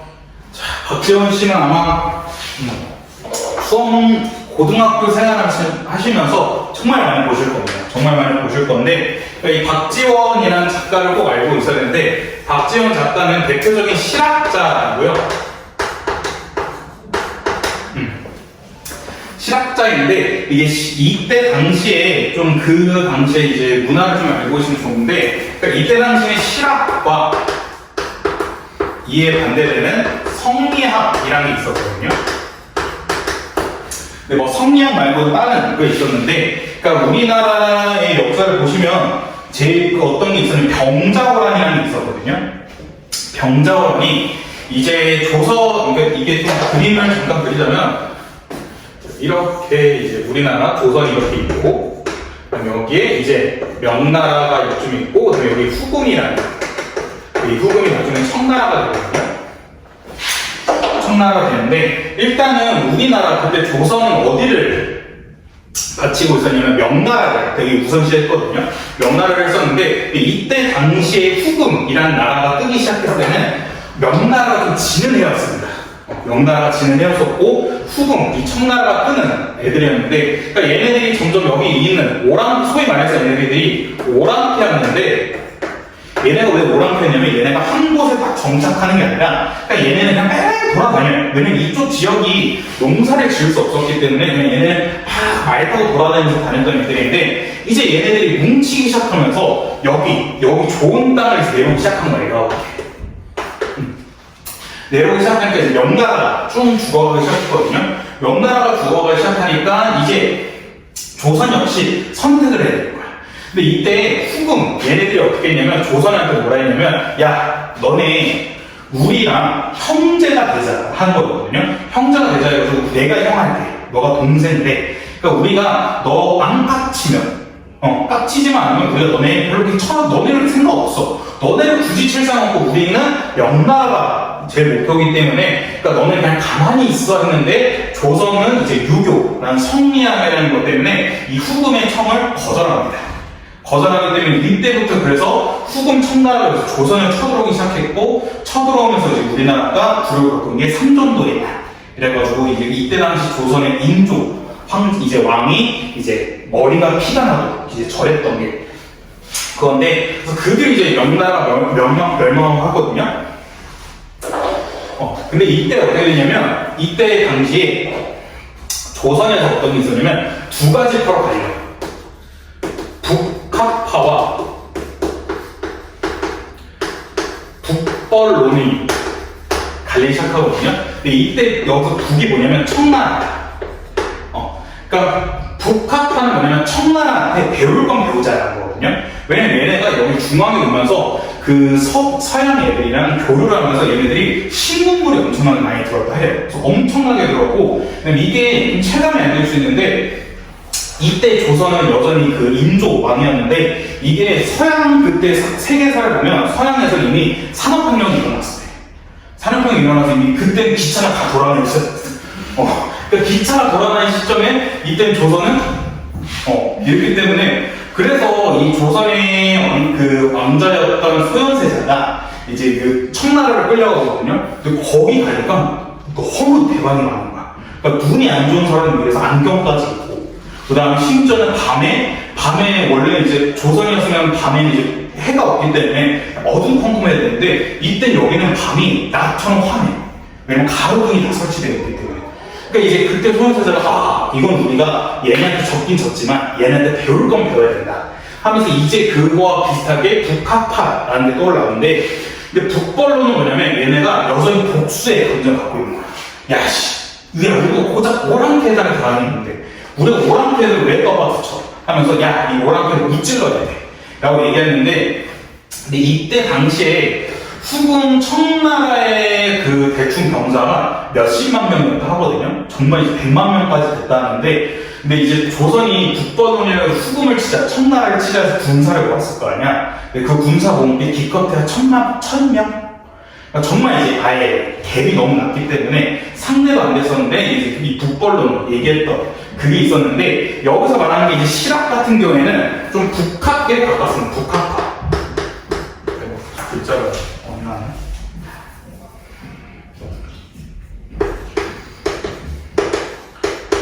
북학이고 성리학은 북벌론. 그래서 실학할 때 이 실자가 뭐냐면 실용이거든요. 실용. 그래서 얘네는 야, 우리가 청나라한테 당하긴 당했지만 그리고 우리 배울 건 배워야 되니까 좀 실용적으로 살아야 돼 라고 얘기하는 게 이제 실학이었었고요. 근데 죄송해요. 북벌을 외쳤던 성리학 같은 경우는 명분과 관념이 중요했다. 우리가 어찌 오랑캐들한테 배울 수 있겠느냐 라고 얘기하면서 서로 싸웠는데, 이제 이게 그거였었고요. 근데 그 박지원은 이러한 실학과 성리학 중에 실학자에 속했던 사람이다. 그 다음에 이거를 언제나 이 얘기를 같이 하는데, 우리나라가 조선이 명나라를 대신하고 후금을 선택하면 안 된다 라 해가지고 이제 그거 한번 알려주고, 또 특히 이제 명나라와 조선이랑 후금 이렇게 있었을 때 조선의 광해군이라는 왕이 있었는데, 이 광해군이 제일 유명한 게 이 중립외교. 그러니까 우린 둘 다 너네 편 아니라 우리 중립을 지킬게 했는데, 이제 그 광해군이 그것 때문에 이제 잘려빠르잖아요. 왕에서 하고, 이때 지금도 생각하면 아니 이때 명나라를 대신하고 청나라를 떠받드는 게 훨씬 더 좋았는데 왜 우린 그때 조선은 왜 그렇게까지 명나라를 외쳤냐 하는데, 이거는 살짝 역사적 그 팩트를 좀 더 보셔야 되는데, 그러니까 그렇게 했던 이유가 임진왜란 때문이거든요. 그러니까 일본이 이제 쳐들어온 거, 그 임진왜란은 이제 명나라가 도와줬다 이것도 있는데, 근데 이제 사람들은 그렇게 생각해. 야, 아무리 그래도 명나라가 도와줬다 한들 조선의 이순신 장군님처럼 되게 훌륭한 분이 있으셨기 때문에 우리가 일본을 막을 수 있었잖아 한 것들인데, 여기 추가로 뭐냐면 이 뒤에 뭐라 해야 될까? 회복하는 거? 회복을 명나라가 완전 잘 도와줬습니다.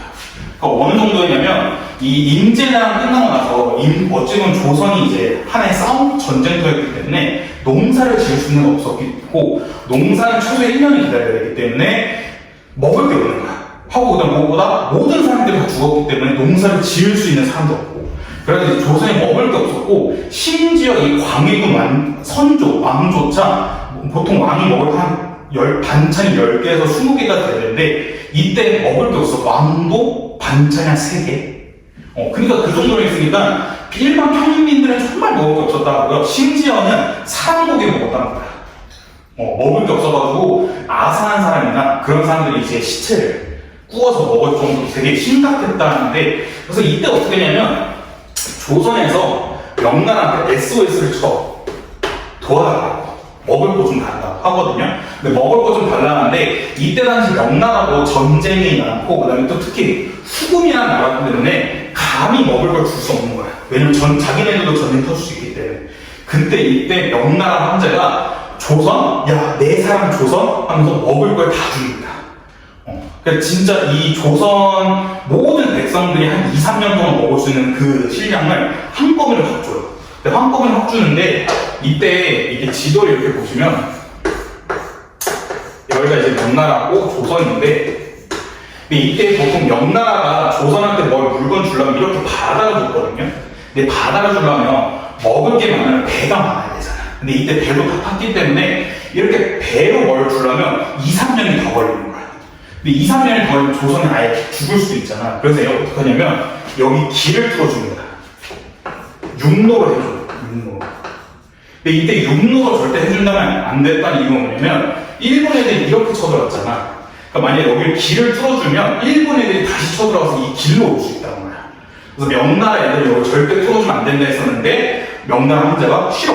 나는 조선 애들 도와줄 거야. 그래서 여기 길을 이렇게 뚫어줘요. 뚫어줘가지고 먹을 걸 잔뜩 주거든요. 그러니까 조선 애들 입장에서는, 조선 신하의 입장에서는 진짜 명나라가 조선을 살린 거야. 왜냐면 먹을 게 없었는데 그렇게 해줬고, 그다음 더군다나 명나라가 그렇게까지 도와줘가지고 좀 명나라 힘을 잃게 되면서 수금이 쉽게 명나라를 칠 수 있었다 했거든요. 그래가지고 유난히 더 조선 애들은 야, 명나라가 우리 도와주다가 그렇게 된 건데 우리가 지금 이렇게 급하다고 얘네를 휙 버려? 야, 이거는 사람의 도리가 아니지 해가지고 좀 더 그런 게 있었습니다. 그래서 이게 왜 그러냐면 정말 문학에서 이게 매일매일 나오거든요. 명나라 후금 그거 장난식이 맨날 나오기 때문에 좀 이런 배경 같이 알고 있으면 좋을 것 같고요. 그 다음에 숨이 차냐. 힘들어.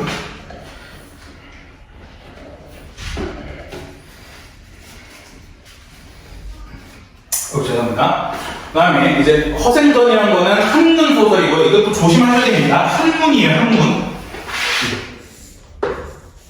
한자로 쓰여졌습니다, 얘는. 옆에 그 허생전 옆에 이렇게 나와 있는데 허생전이 11개에 수록된 한문 소설인 건데 그러니까 이거 한자로 쓰여진 거고 이걸 번역했습니다, 우리말로.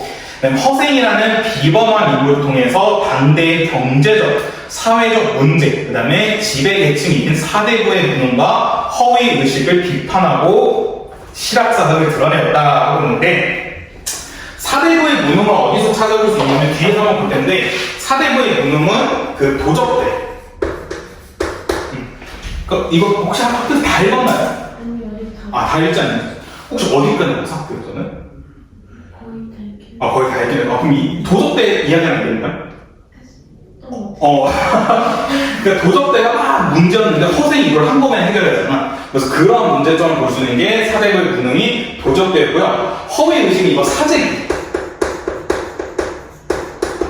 사재기를 볼 수 있는 게 그런 거였고, 그래서 그런 것들을 비판하고 실학사상을 드러냈다. 그다음 특히 현실성 없이 추진되었던 국벌 정책과 지식인들의 관청 의식을 공격하고 적극적인 상행위를 통해 부국 이민의 방도를 시급히 마련할 것을 주장하였다는데 부국 이민이란 거 뭐냐면 국이 국가, 부는 부유하게 하다. 그러니까 국가를 부유하게 하고 미는 백성, 이는 이롭게 하다. 그래서 백성들이 되게 편하게 살 수 있도록 만들어주는 게 부국 이민인데 그거에 대해서 얘기한 게 허생전이라는 작품이다 라는 거 보시면 좋을 것 같고요. 그럼 바로 이제 본문으로 갈게요. 박지원의 허생전인데 허생은 묵적동에 살았다. 묵적동에서는 곧자 남산아래로 이르는 곳에 우물이 있었고 우물가에는 오래된 살구나무가 서 있었다. 살구나무를 향해서 살인문이 열려있고 몇 칸 안 되는 초가집은 비바람도 제대로 가리지 못했다라고 나와 있는데 옆에 첫 머리에 배경묘사가 나와 있거든요. 배경묘사 보시면 허생 집안의 살림이 매우 가난한 걸 알 수 있습니다.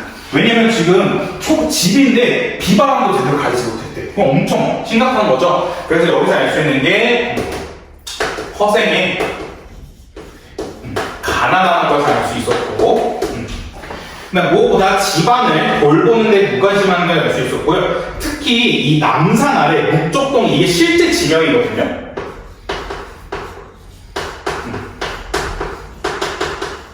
실제 지명인데 이때 당시 묵적동에 누가 살았냐면 남인 계통의 몰락한 선비들이 살았다라고 하거든요. 그래서 여기서 알 수 있는 게 허생의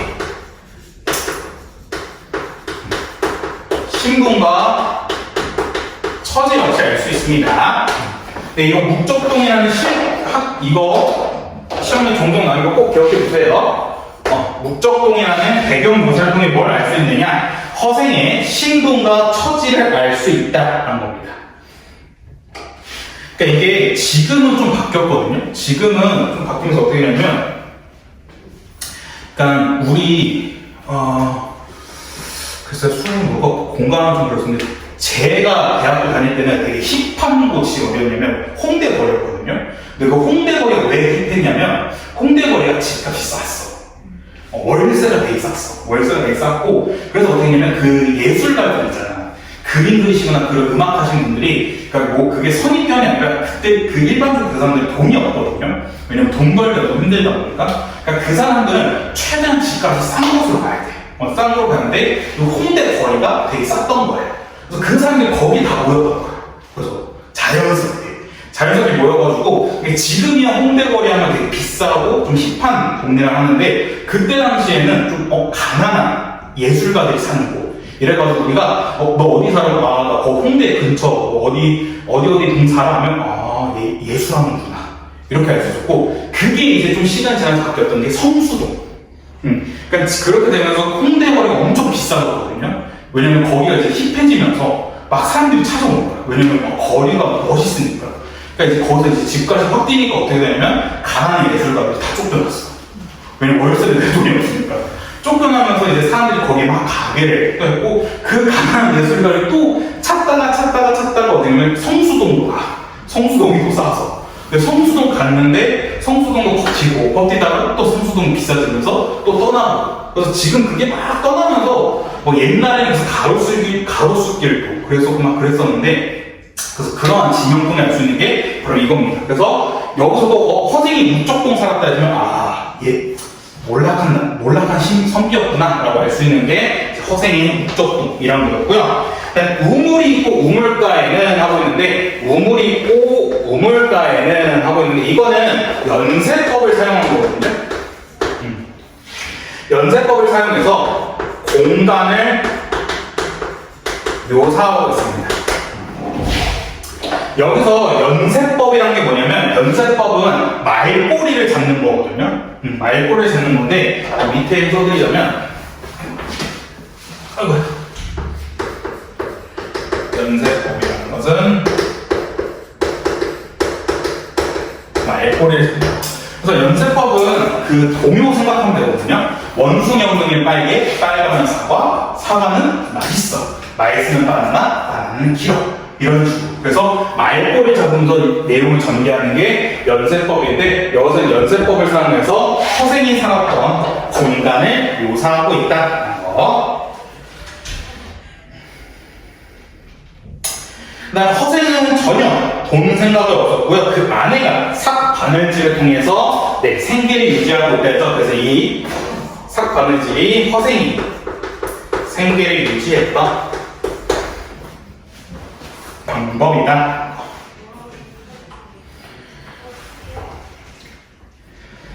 근데 이건 좀 뒤에서 다시 한번, 이건 허생전 다 끝나고 아마 말씀드려서 다음 주에 말씀드릴 텐데, 허생전의 진짜 주인공은 허생의 아내입니다. 네, 허생의 아내예요. 왜냐면 허생의 아내가 진짜 박지원이 하고 싶은 말을 하거든요.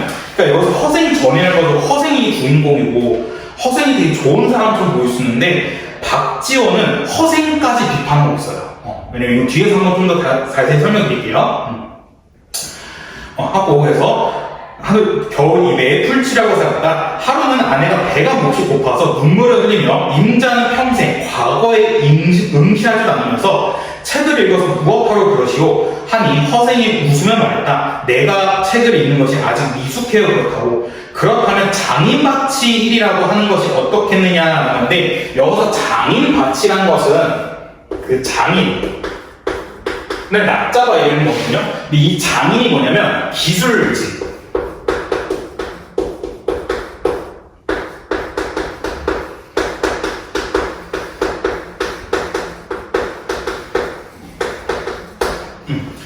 그래서 장인 장인 밭이라는 거는 장인, 그러니까 기술직을 가진 사람들을 낮잡아 얘기를 하는데, 이게 왜 장인 밭을 이렇게 낮잡아 얘기하냐면, 이때 당시 조선에 신분 그 체제를 가져야 되는데,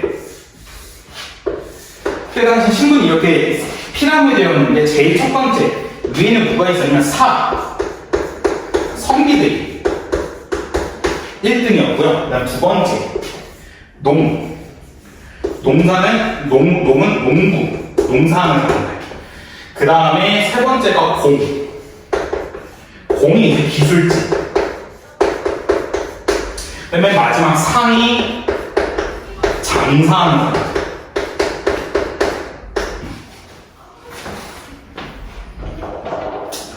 그래서 옛날 조선시대는 사농공상 이래가지고 선비가 제일 됐고, 그 다음 농부, 기술직, 장사하는 사람들이었는데, 장인, 얘네들은 기술직이기 때문에 세 번째 단계라서 조금 낮잡아 얘기하고 있는 거고요.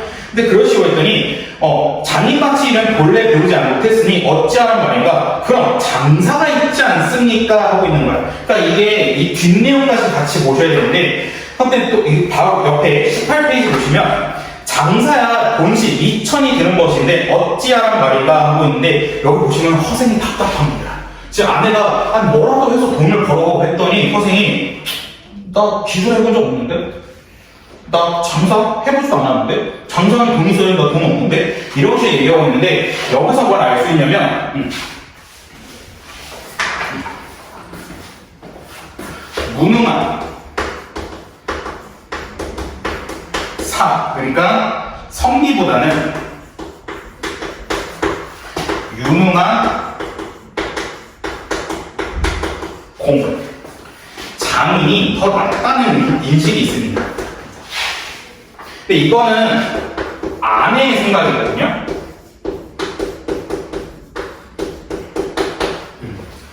그러니까 이렇게 허생처럼 아무것도 못하는 무능한 선비보다는 차라리 기술이라도 있어서 돈을 벌 수 있는 유능한 장인이 더 낫다는 거야. 근데 이게 아내의 생각인데, 이걸 왜 제가 아까 허생전의 진짜 주인공은 허생의 아내라 했던 이유가 뭐냐면, 이 아내의 생각이 곧 작가의 생각입니다.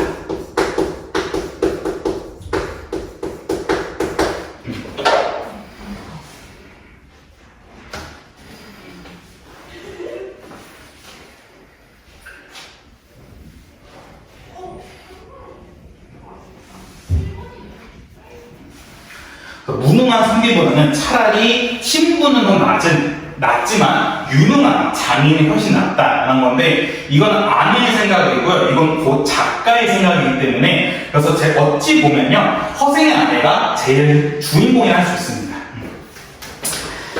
그 다음에 옆에 보시면 이제 또 그래서 아내가 월법 화를 내고 버럭 소리 질렀다. 밤낮으로 책을 읽더니 고작 배운 것이 어찌하란 말인가 뿐이고 장인밭이 일도 못한다, 장사도 못한다. 그러면 어째서 도덕질은 못하는 거냐 라는 식으로 얘기함으로써 뭐라고 하냐면 현실의 문제를 해결 못한다. 현실의 문제를 해결 못하는 무능한 사대부를 비판하고 있습니다. 못하는 사대부의 무능을 비판하고 있다.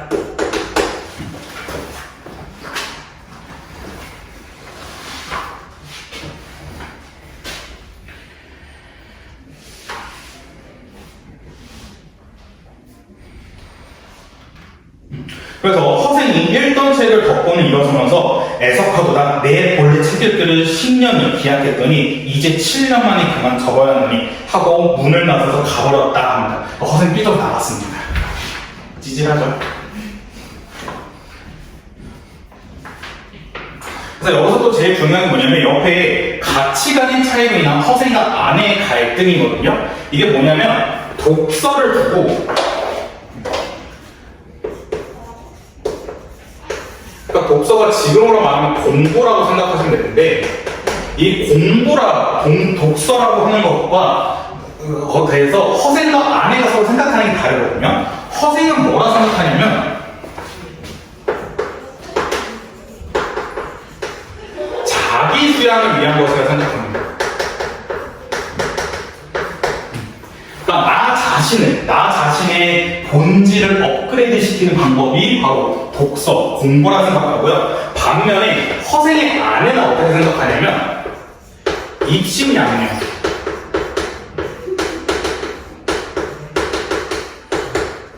그러니까 입신양명이 성공하는 거거든요. 지금은 말하면 수능 봐도 좋은 대학교 가서 좋은 직장 들어가는 게 입신양명인데 아내는 그렇게 생각하고 있습니다. 야, 공부를 왜 해? 아내 입장에서는 좋은 대학교 가서 좋은 직장 들어가는 거지 하고 있는 거고, 허생 입장에서는 좋은 대학과 좋은 직장 안 들어가도 돼. 그냥 나 자신을 위해서 하는 거야 라고 하고 있기 때문에 여기서 둘의 갈등이 나는 겁니다. 둘 사이에 그래서 갈등이 발생하고 있고요. 보시면 허생은 가장임에도 경제적으로 되게 무능력하고 생계에 관심이 없는데 허생 같은 사람을 어떻게 보냐면 되게 비실용적이고 관념적이라 하고요. 근데 아내 같은 경우에는 공부를 하기 위해서는 성공하기 위해서라고 하는 건데 이거는 되게 실용적이고 실리적인 사고라 볼 수 있겠죠.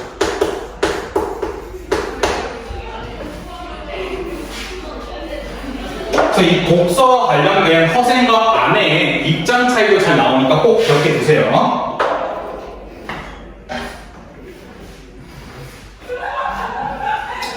근데 지금 이거 하는 거 아닙니다. 그래서 이 아내가 바로 작가의 말, 생각을 대변한다 라고 보시면 될 것 같습니다.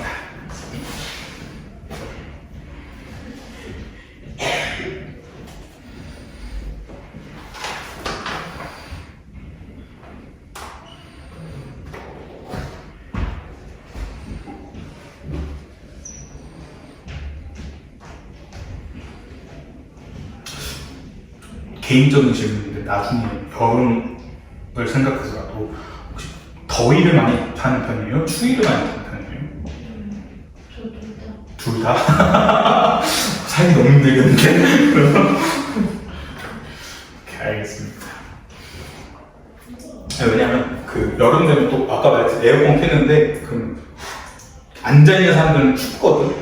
전 덥고 그래서 다른 학원은 제 따로 선풍기 같은 걸 설치해놔가지고 선풍 끄더라도 선풍기가 있어서 시원해가지고 살면서 나랑 똑같이 더위 타는 사람 못 봤던 것 같아요. 아무리 더위를 많이 탄다 하더라도 수업 때 꼭 에어컨 빵빵을 키면 쌤 에어컨 좀 꺼주세요. 아무튼 독서와 관련해서 허생과 아내의 입장 차이를 볼 수 있었고요. 그 다음에 이제 허생이 이제는 돈 벌어 나갑니다. 허생은 평소에 알고 지낸 사람도 없고 해서 곧바로 번화한 운종가로 나아가 시장 사람들에게 물었다. 그러니까 운종가라는 건 조금 핫플레이스라고 생각하면 돼요. 한양에서 가장 누가 부자입니까? 했더니 변씨라고 말해주는 사람이 있어서 허생은 드디어 그 집을 찾아갔다. 허생은 변씨로 안나 길게 읍을 하고 읍이란 거 뭐냐면 이런 겁니다. 그러니까 얘가 허생이 나름 양반이잖아요. 근데 변씨는 장사하는 사람에서 맨 마지막 단계였거든요. 그러니까 허생은 가가지고 막 이러는 겁니다. 내가 너보다 위다 하면서. 근데 뭐라냐면 내가 집이 가난하여 조그마한 것을 시험해 보려는 것이 있으니 그대에게 돈 만금을 빌릴까 하오라 하고 있는데 되게 단단하죠. 그러니까 여기서 좀 체감 안 될 수 있는데 돈 만금이라는 하면 지금 1억 정도? 그러니까 그냥 지금 뭐야? 어느 시골에 있는 사람이 갑자기 나와가지고 우리나라에서 지나가다가 저기 뭐야? 강남 한복판에 누구 잡더니 우리나라에서 누가 제일 부자야? 했더니 우리는 누구라고 그랬어? 이재용? 할 거 아니야. 그럼 이 사람 이재용은 가가지고 나 이재용도 하면서 이재용 회장한테 이런 거야. 하더니 1억만 이러고 있는 겁니다. 그러니까 되게 당당하거든요. 그래서 여기서 알 수 있는 게 허생의 당당한 태도를 볼 수 있고요.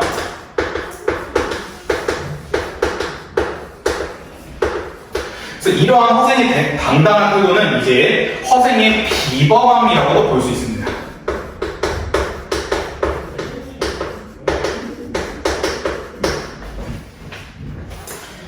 다음에 얘는 가끔씩 시험 문제 치사하게 나오거든요. 돈 만금인데 이게 지금 금이 화폐 단위거든요. 근데 지금은 다 화폐 단위 원이잖아요. 그래서 여기서 알 수 있는 게 시대적 배경을 알 수 있는 거예요.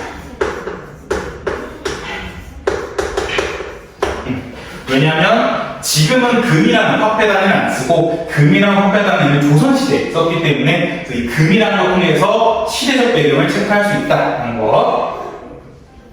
근데 또 이 변씨가 참 대단합니다. 뭐라 하냐면 그냥 그지가 와서 1억 달라 했는데 한 이 변씨는 그러시오 하고는 그 자리에서 만금을 내주었다 하고 있습니다. 그래서 여기서 알 수 있는 게 변씨 또한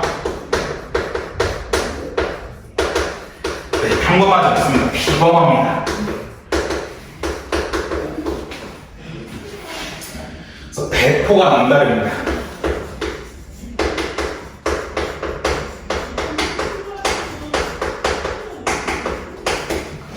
근데 이게 생각해보면 제가 말씀드렸잖아요. 만금이 지금으로만 1억 정도거든요. 물론 제가 그 사람을 몰라서 알 수 없지만 이재용 부회장 입장에서 1억? 그렇게 큰 돈은 아니지 않을까. 왜냐면 그때 저 그거 봤거든요.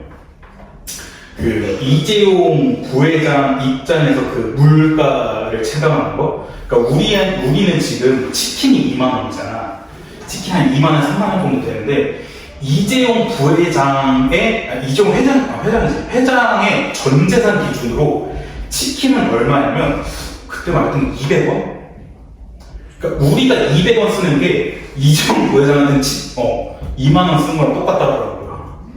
그러니까 이 사람들도 1억? 그냥 줄 수 있는 정도 아닐까. 요거요. 근데 또 대단한 게 선생이 끝내 고맙다니 인사도 하지 않고 나가버렸다고요. 변씨 집에 자제들과 와있던 손님들은 허생님 얼굴을 보더니 이건 영락없는 비렁댕이였다. 비렁댕이에서 거지 한 거고요. 허리에 두른 실드는 술이 빠졌고 갓신의 뒤축은 자빠졌으며 갓은 찌그러지고 돋고는 그을려 행색이 꾀재재했다는데 이렇게 그 사람의 모습이 되게 꾀재재한 모습을 사자성어로 나타내는 뭐냐면 패, 포, 파, 립입니다. 페포파립이라는데 이 페포파립이라는 한자 성어가 되게 그 겉모습이 꾀재재하고 거지 같다라고 하는 거고요. 코에서는 맑은 국물이 줄줄 흐른다. 허생이 가고나서 모두 대경실색하여 물었다. 대인께서는 저희를 아십니까? 모른다니. 아니 지금 평생 알지도 못하는 사람에게 갑자기 만금의 돈을 함부로 던져버리시고는 그 이름조차 묻지 않으시다니 대체 이게 무슨 영문입니까? 자네들이 알 수 있는 일이 아니네. 무릇 남에게 무얼 빌리러 오는 사람은 반드시 자기 생각과 뜻을 대단히 떠벌리고 자신의 신의를 먼저 보이려고 자랑하지만 안색은 부끄러움에 비굴하고 말을 중언부언하게 말하는 중언부언이라는 쪽은 막 이런저런 말 다 한다는 거예요. 그런데 그 손님은 비록 행세는 꾀재재했으나 하루만은 간단하고 눈빛이 오만하게 되며 얼굴에 부끄러운 기색이 전혀 없었다고 통해서 허생의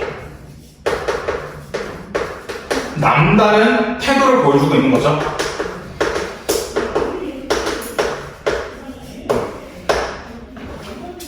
이런 걸 볼 수 있다는 거. 그래서 필시 재물을 가지고 만족할 만한 그런 속물은 아닐 것일세 그가 시험에 보다는 것이 작은 일이 아닐 것이네 하고 있고요. 이거 하나만 봐주시면 좋을 것 같은데 소설과 문학작품에서 인물의 성격을 제시하는 방법이 두 가지가 있거든요. 첫 번째 뭐냐면 직접 제시입니다. 직접 제시는 말 그대로 그냥 직접적으로 말해주는 거야. 너 승훈이는 나쁘다. 승훈이는 못된 놈이다. 이런 식으로 그냥 직접적으로 말해주는 거고요. 두 번째로는 간접 제시가 있어요. 간접 제시는 뭐냐면 그 인물의 행동과 말을 통해서 보여주고 있는 겁니다. 그러니까 이건 직접 보여주는 게 아니라 제가 예시 든 거 한번 생각해보세요. 승훈이는 지나가는 할머니를 때렸다. 그럼 딱 어때? 승훈이가 착한 놈 같아? 나쁜 놈 같아? 나쁜 놈 같죠? 수은이가 할머니를 때린 행동을 통해서 수은이의 성격을 보여주고 있는 건데, 그래서 이런 것들이 간접 제시랍니다. 그래서 다른 말로 하면 직접 제시는 말하기 방식이라고 하고요. 왜냐면 수은이는 나쁜 놈이다 이렇게 말을 하는 거고, 간접 제시는 보여주기 방식이랍니다. 왜냐면 수은이가 나쁜 놈이라는 것을 보여주는 거예요. 행동과 말을 통해서. 그래서 여기서는 어떻게 되냐면 지금 허생이의 당당한 태도, 허생이 변씨가 배포가 남다른 거, 나 허생이 좀 남다른 걸 다 간접 제시해서 보여주고 있죠. 행동과 말을 통해서. 그 다음에 다음 페이지, 이거 조금만 더 나올게요. 죄송해요. 조금만 더. 19페이지 보시면 나 역시 손님에게 시험해 보려는 것이 있네. 주지 않으려면 그만이겠지만 이미 만금을 주었는데 성명을 무어서 무엇하겠나. 한편 만금을 빌린 허생은 다시 집으로 돌아가지 않고 그 길로 바로 경기도 안성으로 내려가 거기에 머물며 거처를 마련하였다. 안성 지방이 경기도와 충청도의 경계이고 삼남 지방이 길목이 된다고 생각했기 때문이다 라는 건데, 이때 당시에 안성은요, 이 안성 지역은 어디냐면 당시 경제와 문화의 중심지였습니다.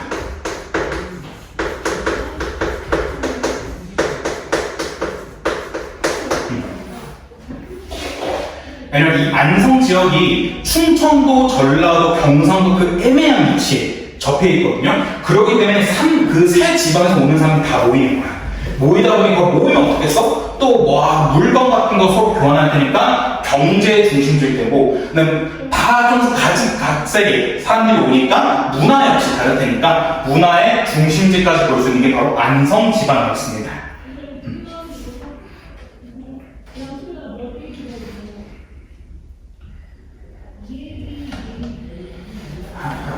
네, 오늘은 여기까지밖에 못하겠네요. 죄송합니다.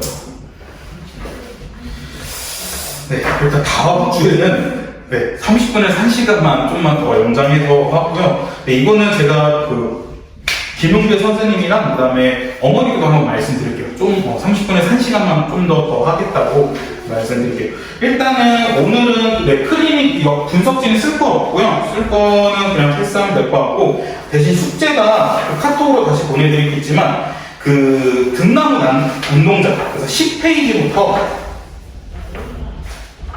16페이지까지 10페이지부터 16페이지까지 풀어와 주시면 되고, 이거는 제가